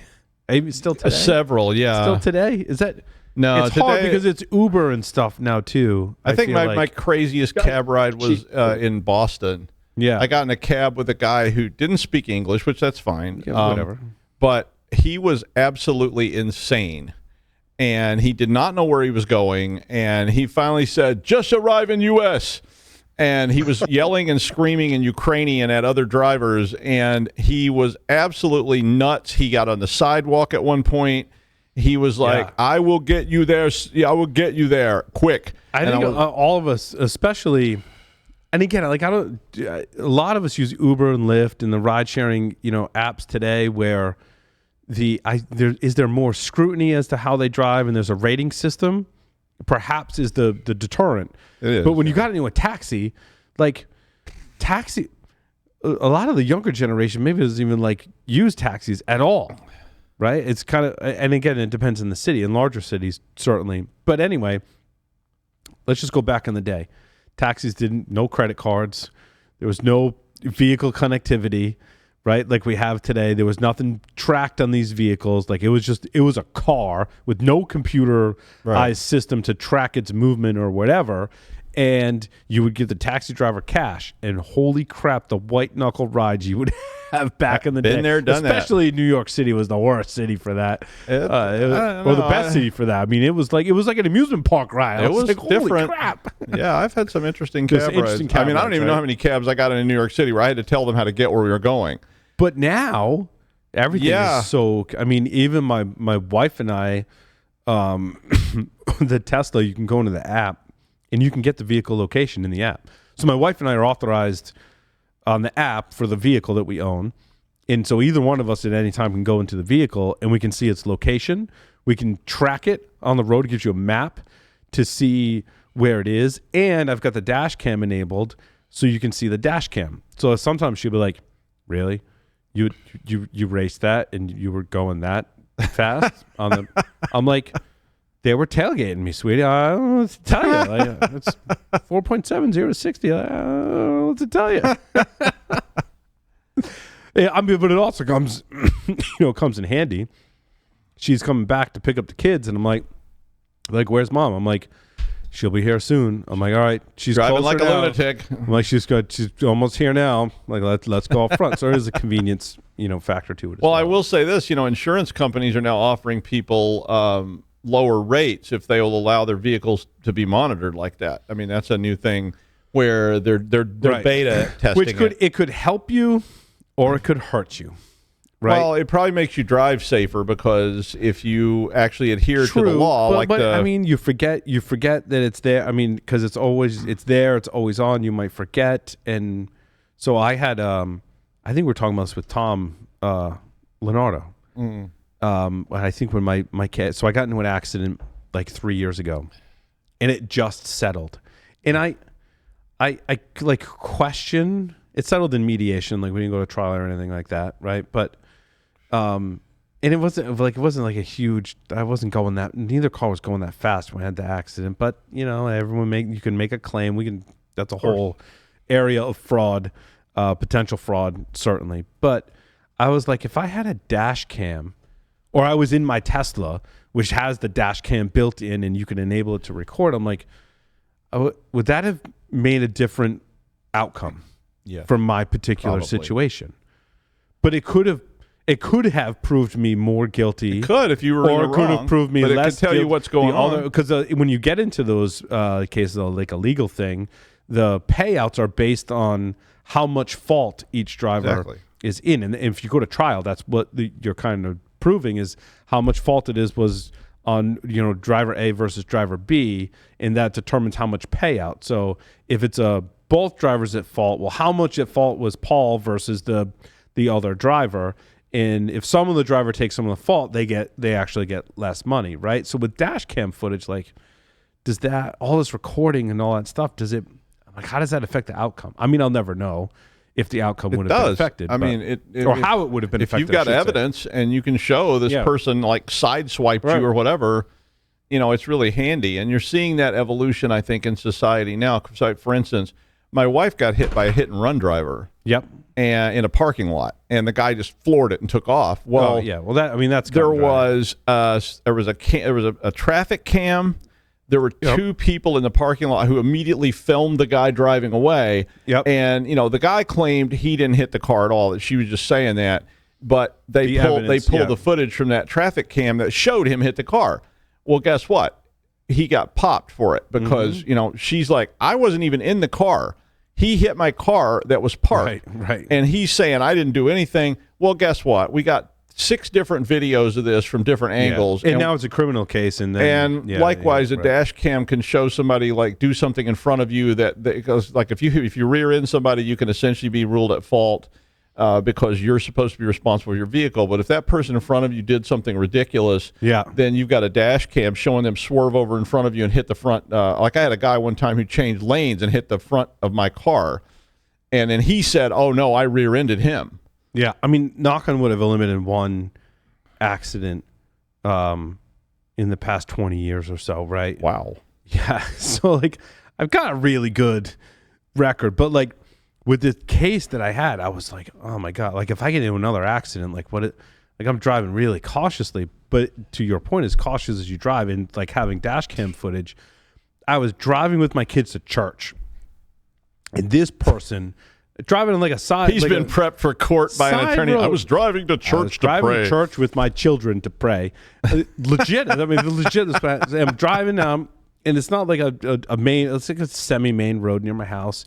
And this person pulls out in front of me like no one's ever pulled out in front of me. Like the reaction time, if I had not been paying attention, it could have ended badly.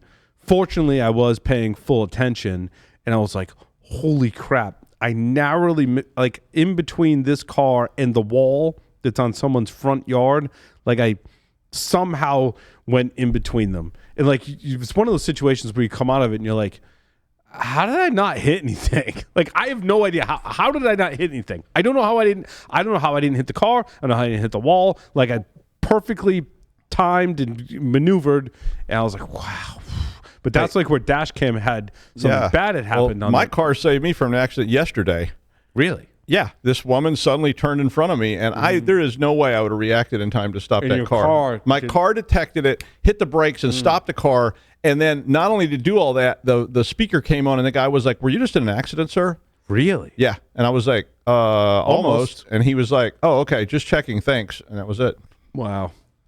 And my car's got like these G-force sensors, and it detected that there was a possibility we were in an accident because it stopped so suddenly to avoid smacking this woman who turned in front. Because she did this classic Rhode Island thing where she's in the right lane on a 4-lane road, suddenly says, oh, I need to turn left. Oh, my God. And instead of like, just saying, well, I missed my turn, I'll go up here and turn around. She just decides I'm turning left, and she turned out of the right lane right in front of me, and I was like, oh my God. And then she went across 2 more lanes of traffic and like almost hit them, and so and then, scary. Yeah. Especially when you think about new drivers too. I mean, back to the cruise thing, this technology helped you're a very experienced driver.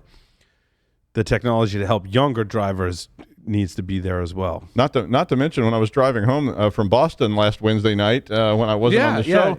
The number of people who were intoxicated on the highway my wife was beyond. It was like I was driving home at like 11 p.m. Oh my God! I was like, okay, I've counted at least 8 people who were obviously so intoxicated they weren't even sure they were actually in a car.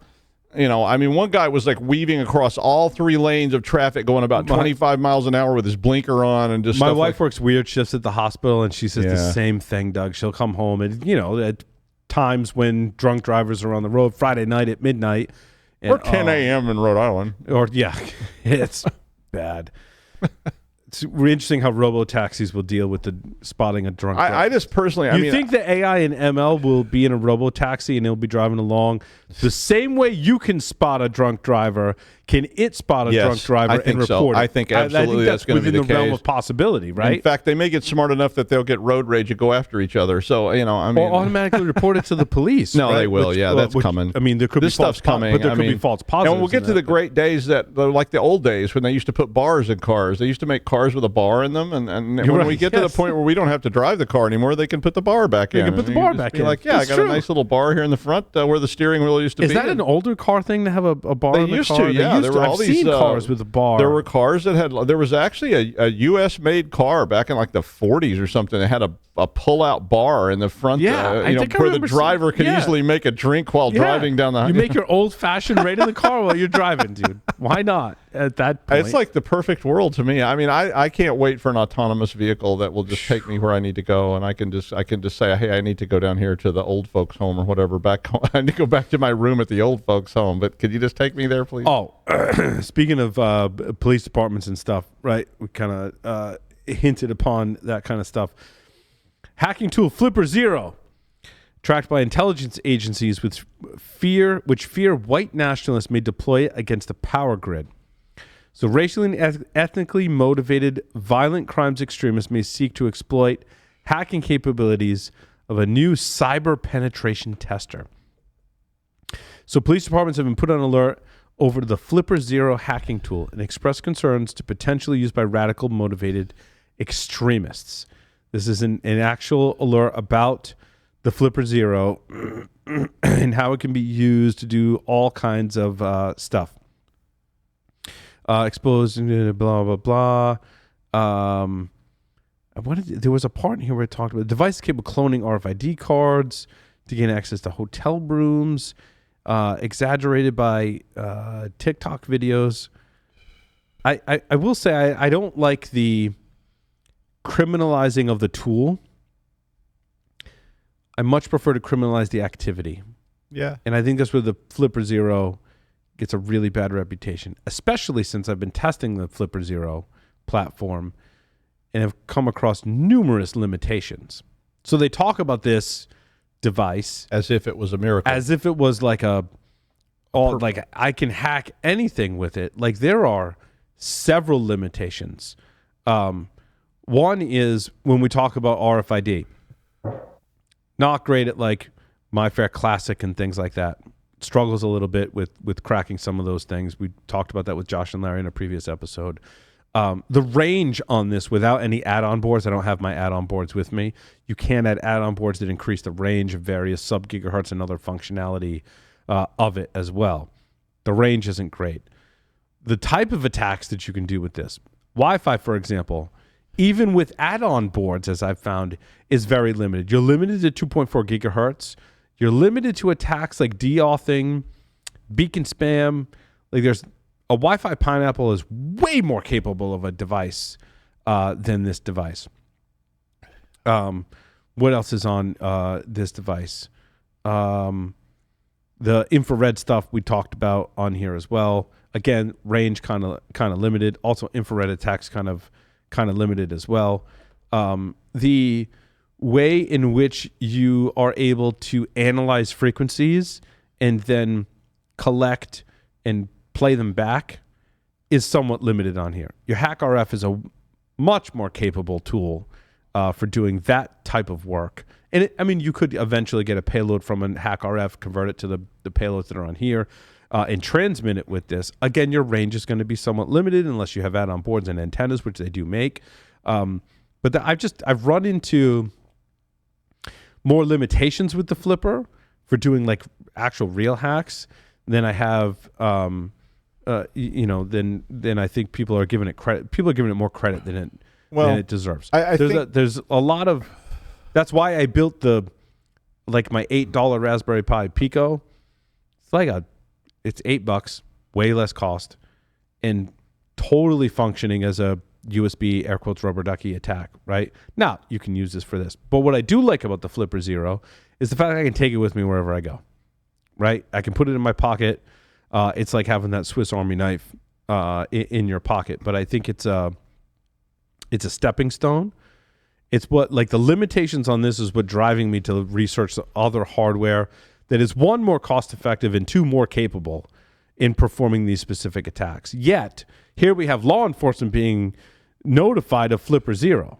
Well, you should be on alert of all the hardware that can do all of the attacks that the FlipperZero can do, because all of the hardware out there is way more capable and a lot cheaper. If you got a specific attack, you can do it for $8. You don't need a $170 flipper. Well, I've had 2 calls from law enforcement about FlipperZeros asking, what is it? What does it do? Right. I was pretty much telling them what you said. I think I see things like that slowly moving into the category of burglary tools. So, Sure. before, so like we all have lock picks. Yes. And we have other things that could be considered burglary tools. And for instance, in the state of Rhode Island, it is illegal to have burglary tools in your possession. Right. Now, when I first moved to Rhode Island, I had a lot of burglary tools, not because I'm a housebreaker, but because I did pen tests, I did all kinds of stuff. I had wrecking bars, I had lock picks, I had bump keys, I had all kinds of gadgets. And I told state police when I was first here, I was like, I'm a licensed private investigator. I do pen tests. I have these tools. I just want you to know. And he was like, yeah, don't worry about it. We're looking for people that are using them, not people that are driving around with them. And So, it's one of those things where if you get caught doing something illegal and you've got that stuff in your possession, you're probably going to have problems. But the calls I got were people saying, I've read about this, I got an alert about this, what is it? What do you think people are doing with it? And, and I was telling them pretty much what you said, which is like, it's a tool. A screwdriver could be used. It's not a unique tool. Like they talk about opening garage doors. Like most of the garage doors are sub-gigahertz radio frequency transmissions that you can capture with a lot of other tools, some of which are cheaper. Some of which are more expensive. A hack RF is going to run you $400. It's just one of those things the media picked up on, and they like to talk about cool stuff like that. Because it's got the cute name, and it's sexy looking. It's a hacker tool, and so why not? I mean, could it be used that way? Of course it could, but so could a lot of other That's stuff. my take as we talk about the flipper. Right? Is really I think putting it in perspective for both for multiple classes of people, malicious people that maybe don't have a lot of skill that want an easy tool to cause harm. And they're going to use whatever. It could be a flipper, it could be whatever.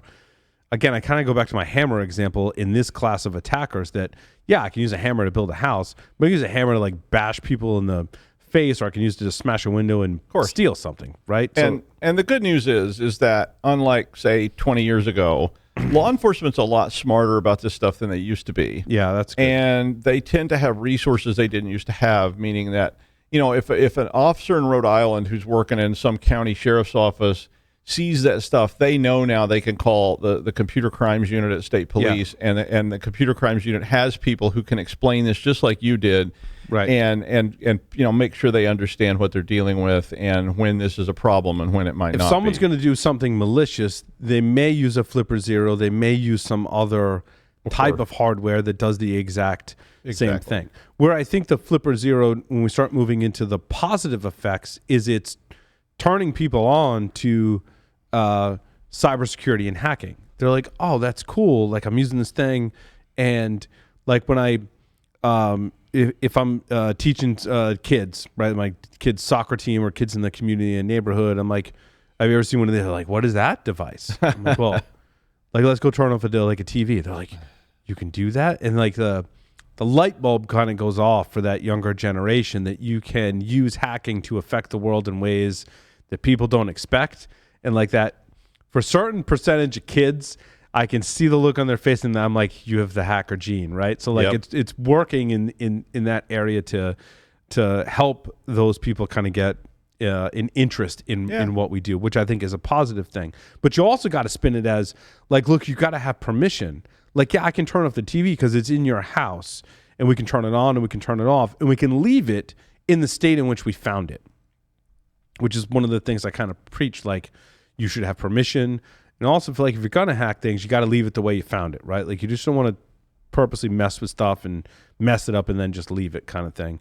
But also, I think for cybersecurity professionals, like ones that are just getting into the field, like one of the things that it did for me, as an example, was present functionality and then go, well, how would I do this with other hardware and better hardware and cheaper hardware and more extensible hardware? I'm like, oh, like it's really piquing my interest to like go deeper, right? And then there's the people that are like, oh, FlipperZero is just like a toy, and I've built all the toys that do exactly what it does, and like so much respect, like absolutely you deserve respect, and I applaud those that have done that and shared their knowledge and put those things out there. Like I did the script for the Pico Ducky. Like those people share all that information, allow me to find it and build my own thing. And this has the same functionality, but like, cool, I built something special purpose that I can customize. It's better at doing that job than the FlipperZero has with it. But sometimes you just want a screwdriver, I mean. But sometimes you want a Swiss Army. You carry a Swiss Army knife or a Leatherman with you at all times. I don't want to manufacture my own. This, right? I don't want to make a Swiss. I mean, I know Larry would. If I'm going out on a pen test, I may keep this in my pocket at all times, of course, just in case. But I've also done my reconnaissance, and I have a plan for my pen test, and I have specialized hardware and software that is going to get the job done for things like RFID, for things like bad USB and rubber ducky style attacks as well, right? And I think that's where some of the people who've been doing this for a long time get frustrated. And I'm with you. I get you, and I want to cover all that stuff too and talk about it, because I don't want people thinking they can just pick up a FlipperZero and like, oh, I'm a hacker now, right? Like there's a path, and there's multiple personas and use cases for this kind of stuff. I also don't think in my article, like, law enforcement should be all up in arms about the tool, because the tools people use to perform burglary run the gamut. It could be a FlipperZero. It could be some other, hack RF or some other kind of device. It could be a hammer. It could be a USB cable, and I'm going to start up the Kia, right? It doesn't matter. Yeah. The whole thing is intent. And right? I don't think they're as up in arms as it's made out to be. I'm sure somewhere they can find some deputy sheriff who'll go, yeah, we got to arrest all them people. But I mean, for the most part, I think most law enforcement has now got the resources to be more educated about this stuff. And when they don't, I think now they also know, I need to find out.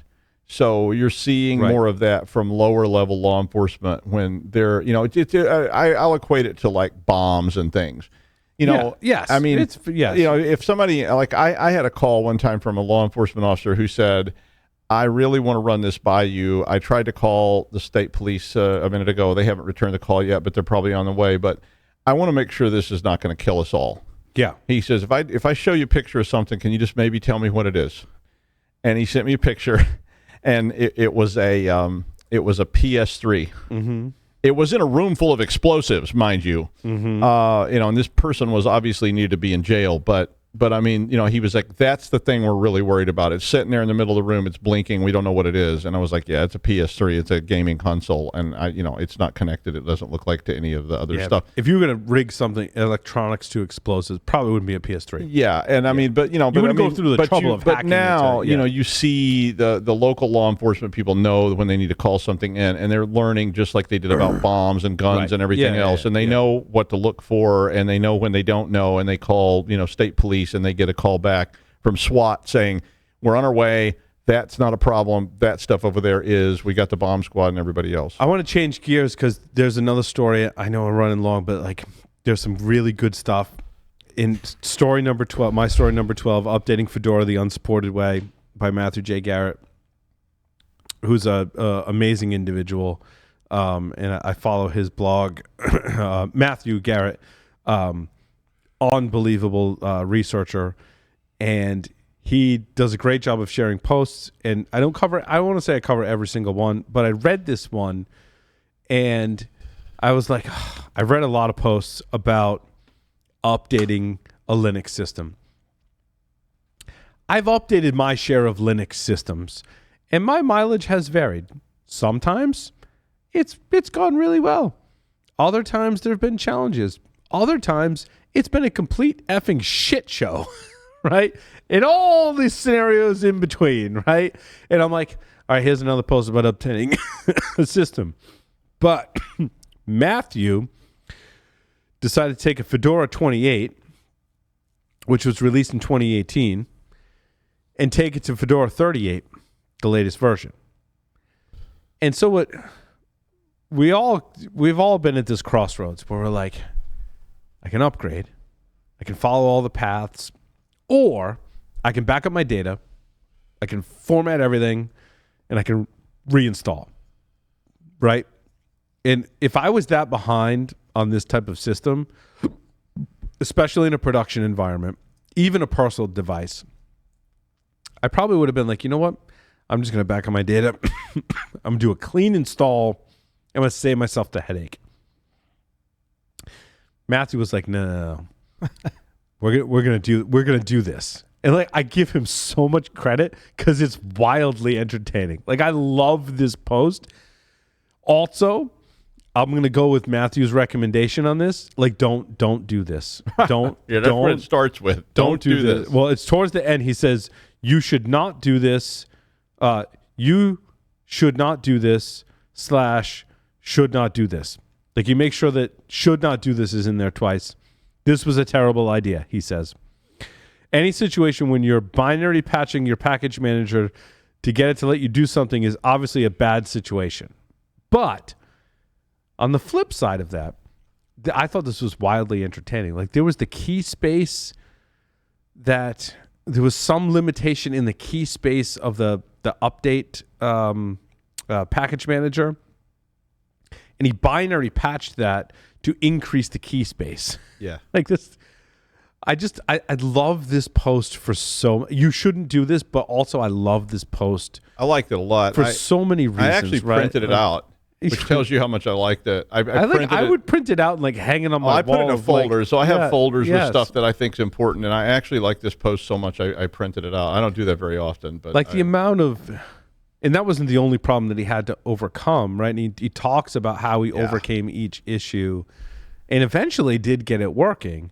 But again, like this is not the upgrade path you want to follow. But also, I'm like, you may have this is so awesome. I've had this situation in the real world where somebody said, we have a server, it needs to be updated, we don't know how to do it, can you help? And it was like this. It was like many versions out of date, and it was like the obvious solution is we'll just reinstall, but they couldn't do that. It was like they didn't want to do that. So we did it took a lot of banging for me to get it to work. Right. And I should not have done it, but I did it anyway. If you're into Linux in any capacity, you should go read this article. Even if you don't understand the whole thing, you should go read this article. It's worth your time. Yes. It just kind of level sets like it's a... I agree. It's a very good post. You probably should start wrapping there. Did you guys ever get a robocall that asked you about your car warranty? No, never. Yeah, I think you could probably... I've probably had several during the show. Most people in the United States, and you would get a pretty high... Like, I wonder if you would do a survey, right? Like, most people would say, I've gotten a robocall that asked about my car warranty, right? And we've actually done previous segments about how that data was... The DMVs played a role in sharing some of that data. Thank you. Against...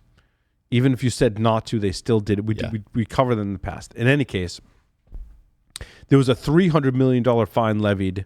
The FCC found that the enterprise executed a scheme to make more than 5 billion robocalls. So it was one company behind these 500 million phone numbers, 5 billion robocalls to more than 500 million phone numbers during a 3-month span in 2021 alone. Yeah. So... they violated multiple federal laws. I'm glad that this happened in the way that the story depicts, and there's multiple articles covering it, but also I'm kind of like, why didn't the FCC step in much sooner? But in 2022, the FCC directed all U.S.-based voice service providers to cease carrying traffic with this associated enterprise. As a result, illegal auto warranty robocalls dropped by 99%. There was one company executing these robocalls, and once that company was shut down, 99% drop in warranty calls. That's crazy. And they exercised a fine of $300 million. Good. We can all not rejoice. Enough. I don't think they'll ever get the money. I think these PIs left town long ago. I mean... You're flogging a dead horse. I mean, at this point, Sam, I'm not sure it's about the money, but more about they got them to stop, right? For now. Well, they stopped before by just getting the telephone companies to stop carrying the traffic. Yeah. And now they're just trying to, like, insult to injury, right? Like, they're just trying to make sure they're really dead, basically. Well, they're hoping, I think, to set an example to scare other people, but I'm not sure it's going to work because I don't think they actually managed to do anything to these guys. I hope that they're able to deter future organizations from doing this because it's super shady and super annoying. Yeah. Or the same people from just coming back and doing it again. When I worked under contract to the Federal Trade Commission, the same people would get shut down and just come back and do another scam. Yeah. But I think to your point, Sam, I think it's an excellent point. What we need is a data protection law. We need the data, and I've called for this before. The data protection law, similar to GDPR, the data protection law in the U.S. needs to enforce, like put down a law and enforce it that DMVs in every single state can't share the data. Well, we're going to have it in California. We've already got it. It'll be enforced starting in about 6 months. So we'll see how it works. I'd like to see federal legislation that just wipes this out because it's a basic thing. It's a basic thing. Yes. Well, yeah, but it require the federal government agreeing about something, and I think we can not hold our breath waiting for that. Yeah, that's a slippery slope for sure. We talked last week about Tenable CEO Amit Urine, right? He blasted Microsoft. He did. And said, WTF? Why aren't you patching this? This is a very simple thing. Tenable saying our research team, which is awesome, by the way, we've covered a lot of their research. Our research team found a vulnerability. Not only that, but they figured out that the vulnerability was used they were able to get data from a bank. Right? That's basically 30,000 foot view. Vulnerability was found. We proved it was a vulnerability because we used the vulnerability and we discovered information from a bank, like keys from a bank or whatever, access information in Microsoft's cloud from a bank, whatever that was. I mean, that could be innocuous, but it could be bad. But in any case, there was a bank that was vulnerable to this attack, right? So they had that. And Microsoft was kind of like flimsy on fixing it. So Amit, who I know and I've met before, and he's a great guy. Amit it's a bold move. Like, we don't see these moves every single day in cybersecurity. And Amit put Tenable and his own reputation on the line and was like, Microsoft, WTF? Like, just fix this. Yeah. And it's a bold move. I mean, we've covered countless numbers of vulnerabilities and disclosure processes, and they're all unique snowflakes. I will give that unique snowflake moniker to vulnerabilities that have been disclosed all day long.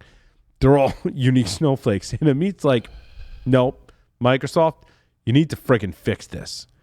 And based on that pressure, I also think there was a U.S. senator that also applied pressure on Microsoft at the same time. Those stories were running simultaneously. Microsoft said, yeah, you know what, we'll fix it. But does it take the CEO of a publicly traded cybersecurity company to stand up and blast Microsoft publicly to get things fixed? Well, it takes good theater. I mean, I had a Microsoft vulnerability like 10 years ago at DEF CON, and I told them, and they ignored me. So I gave a talk and killed their machine right on stage, and that got their attention. Yeah. I don't want to go back to the days where like stuff isn't fixed until it's in the Metasploit framework. Like, I don't want to be in that. That's why I applauded Intel in this episode, right? I applaud Intel for just fixing stuff because I like that. Like, it's a vulnerability, like whatever the severity, it's still a bug. Like, just go fix it. Now, I understand there's a lot of factors, right? There's a lot of factors in fixing it, certainly. My Microsoft insiders have told me that there are hundreds of flaws in Windows that they know about, that they haven't fixed, and they have a priority list. And the point is, yours is like not high enough on the list. Right. So it's not like they're just totally laying down on the job. It is a big, complicated system. And it's entirely possible that they just didn't think this was that important. It's not going to be exploited that many times or something. So now I'll flip over to the other side and I'll defend Microsoft in certain aspects based on your commentary, Sam, because I think it's only fair to Microsoft. Microsoft has hundreds of thousands of employees. Arguably, they are probably the largest company in terms of the most lines of source code to defend. Mm-hmm. At least they're up there, right? I mean, they're top three. And where else do you put in that category? Do you put Microsoft, maybe Google, and Apple, maybe? Yeah. In that category of like lines of source code to defend. You think about how many, are there tens of millions of lines or hundreds of millions of lines of source code? And Microsoft has a huge problem of supporting all legacy code, which Apple does not do. Right. So it is really complicated for them to fix things. Yeah. So in that, I agree with if you're at Microsoft and you're like, well, damn, I got a lot of bugs on the list to fix, like, because they've got the largest number of employees, largest number of source codes, so obviously they have the largest number of bugs to fix. So in that sense, I empathize with Microsoft on that point.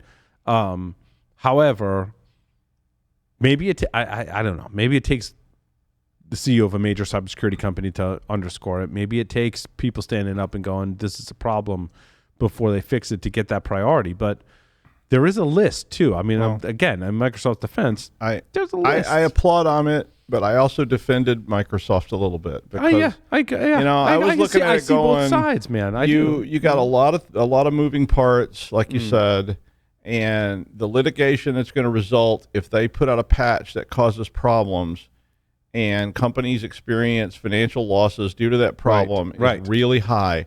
So they have a lot to lose by pushing a patch that maybe doesn't do what they expected. I'll argue for Amit, because I think he was right in this situation. I think Tenable was right in this situation. And although I worked there back in the day, I have no affiliation with them today. But I'm going to support them in this decision in that they felt it was impactful to Microsoft's customers. Right? Absolutely. And I completely support what he did. I think what he did was great, and I think that more people should speak up.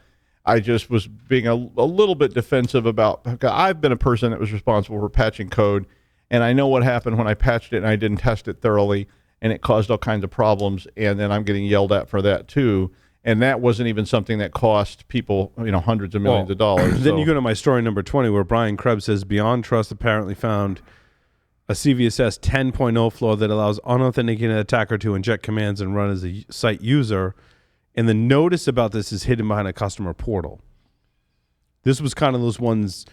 This was one that was way swept under the radar. Like, no one was really talking about this. That's the only reference I found to this was Brian Krebs' Mastodon. That's how much this was swept under the radar and under the rug. And I want to make sure this is not swept under the rug. I want to make sure that, and again, I hate picking on people because we're all in glass houses. To be totally, let's be totally honest. We all live in glass houses. I work for a security vendor. We make software, right? I run systems that also have vulnerabilities, right? So we all live in glass houses, but it grinds my gears when stuff is swept under the rug. We're the notification for this CVSS 10.0, unauthenticated, is flying under the radar. You got to gain access to it. I mean, props to Brian Krebs for bringing this to light. Again, my story number 20. Brian Krebs is one of the most prolific users on Mastodon. I think he has one of the largest followings on Mastodon. Posted this, so I want to make sure that people see that. My story number 20. So make sure you pay attention to that and read about that.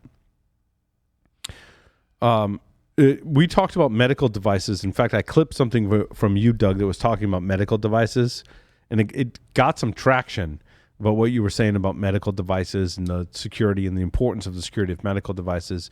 We also talked about Canon printers, and when you sold or recycled, your Canon printers, that the credentials to your Wi-Fi network were in the Canon printers. Turns out Rapid7 did some research. Daryl Highland, who's an awesome person, by the way. I've met Daryl and I've interviewed him on the show as well. I've seen him at countless conferences. Was the spokesperson for this research, essentially, that said, my words just like printers. Daryl's words, in at least 8 of the 13 devices used in the study, the Wi-Fi PSK access credentials were discovered, offering attackers potential access to health organization networks. So as healthcare devices are recycled, like infusion pumps, those Wi-Fi credentials exist on those devices as well. So, I mean, eventually you have to have corporate policy, just like we did with hard drives. Yes. Where the company said, this is ridiculous, nobody's going to do this, and then it happened, and the companies call back and they say, can you come help us build a plan to wipe this stuff? So healthcare people... Yeah, but how do you wipe we were just looking at a piece of hardware. No, I know. This is much more difficult, right? Where the spy flash is soldered on the board. Yep. How do you... Unless you destroy the device... It's a much more complicated What's the method for wiping the spy flash on an embedded system? We were talking about hardware hacking and how you read and reprogram spy flash devices, right? The best example is the story of the the Xbox. The guy that was in the Darknet Diaries episode was doing Xbox hacking. He would desolder the flash chip, reprogram the flash chip, and resolder it back on the board and allow you to mod your Xbox. Right. When you have a Wi-Fi enabled device, it's a similar. If you want to wipe it, it's kind of a similar process. Right. Like to wipe out that those set. I mean, you could reset the settings to factory defaults, but your mileage is going to vary based on the IoT device that you have. And a lot of those devices were not designed with security in mind. There's no with hard drives, you could have a uniform policy. It's like when we recycle a device, we get the hard drive from it, And we use this software, and in fact, there's entire companies, one of which I interviewed years ago on the show, entire companies dedicated to recycling your gear. And they will provide you software and services to securely wipe those devices before you recycle them. How does that translate to IoT and medical devices and printers? Complicated. Well, if you think in terms of like a CVSS score, though, leaking your Wi-Fi PSK, I agree, can't be more than like a 3 or a 4. I mean, it's not remote code execution. I agree, Sam. That's the stance I took when we talked about printers, was the practicality of the attack. Like do we need to raise the alarm on this, right? Medical devices, maybe a little different from printers too. But they'd have to be already in the hospital, in the Wi-Fi range. Yeah, I agree. Wouldn't know the password or whatever they get into. So, it's not like that 10.0 that you were talking about a minute ago. It's a minor information disclosure flaw. I agree. Because I brought up, I think it was last week, right, you could change your Wi-Fi password. And Larry, very rightfully so, brought up the pain in the ass that it is to change your Wi-Fi password, right? That's a huge pain in the ass. It's also, I think, it is a lower risk to leak this in recycled devices, but one that we should be cognizant of, because now we've seen it in printers, we've seen it in medical devices. I think it needs to be part of your device hygiene retirement. Yeah. What would you call that program? We called it retirement. Device retirement, right? Yeah. You're retiring a server, a laptop, a Wi-Fi device, any kind of IoT device from your organization, all needs to fall under your policy of how do we securely wipe this stuff so we can get rid of it. And we wrote policies for all that stuff. So it was called reclamation and retirement. Yeah. And it was, so we got devices that come back in, like laptops that are going to be reissued to other people. We got medical devices coming in that, I wasn't doing those, but we got medical devices coming in that are going to be reissued or retired. We need to have policies. We need to examine what are the risks, what are the threats, and what should we do about these things to clean them up. I would also say you should have a zero trust policy kind of thing, saying don't trust the Wi-Fi password too much. Don't regard that as a strong security boundary. I agree. I just had 2 quick stories. Ready? Okay. They're awesome. It's so hard to find them. Bear with me for a moment. I want to make sure Bram Moliner, the author of Vim, is recognized. He passed away last week. Yep. He released the first version of Vim in 1991. Yes. So I'll think about where we were in 1991. And was actively maintaining it and developing it ever since. Yep. Like that's, a lot of us write software, and have we been maintaining it for that many, like over 20 years? Monumental task. That's just amazing. So I thought it was important to remember Bram and his hard work and dedication. Good job, Bram, wherever you are. My story number 6 talks about some favorite Vim one-liners for text manipulation, because it is my editor of choice, and I think me too, deservingly so, to recognize Bram's hard work. I use Vim every day, and thanks, Bram. Yeah. The other one, LowShark, was a really cool device for interfacing with LoRa, the long-range radio. What does LoRa stand for? It's like a long-range wireless network communication. I don't know that one. A lot of hackers, there's like a DEF CON thing where they have badges that are implementing LoRa, physical proprietary radio communication techniques, spectrum modulation. It was blah, blah, blah. Yeah. So LoRa's like a mesh, almost like a long-range mesh networking kind of thing. There's a really cool device that I found from Hackaday to do that.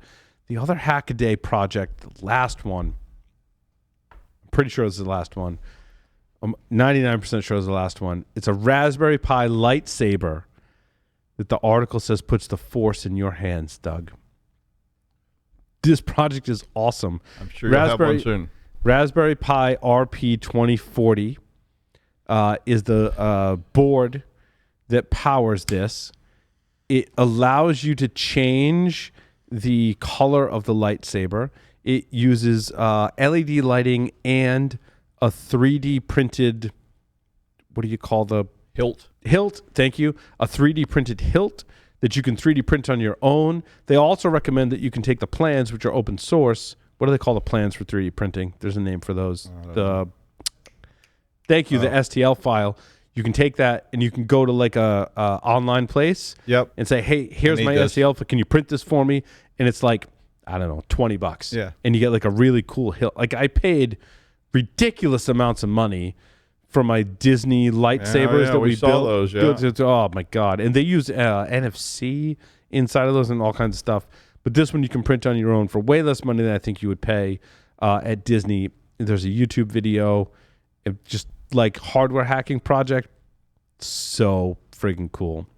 Yep. So the build guide at Adafruit has everything you need to create your own with plenty of wiggle room for modifications. You can customize your own lightsaber with some 3D printing and open source hardware and software. If you can't cut somebody's hand off with it, I'm not doing it. Well, there are people that make actual. I've seen. Have you seen the videos where the people make the actual lightsabers that cut through? That's the one I want. Yeah. But they're not. They're connected to like a thing. There's like not quite you there saw yet. the video. You know what I'm talking about. No, There's a video of the people that create. I want a real one. Yeah. Don't hurt yourself. That and an autonomous car. If you get me those two things, I'm happy. Car with a bar. This could be Doug with an apocalypse Doug. Yeah. It's going to have a real lightsaber and a bar and an autonomous car with a bar in it. He's going to be driving around drinking whiskey, wielding his lightsaber, and no one's going to mess with Mad Max coming soon. That's the best image ever. We need that. Somebody make it, please. Oh, my God. I think that's it. Yeah. That's all we have time for. Thanks, everyone, for listening and watching this edition of Paul's Security Weekly. That concludes this episode. Over and out.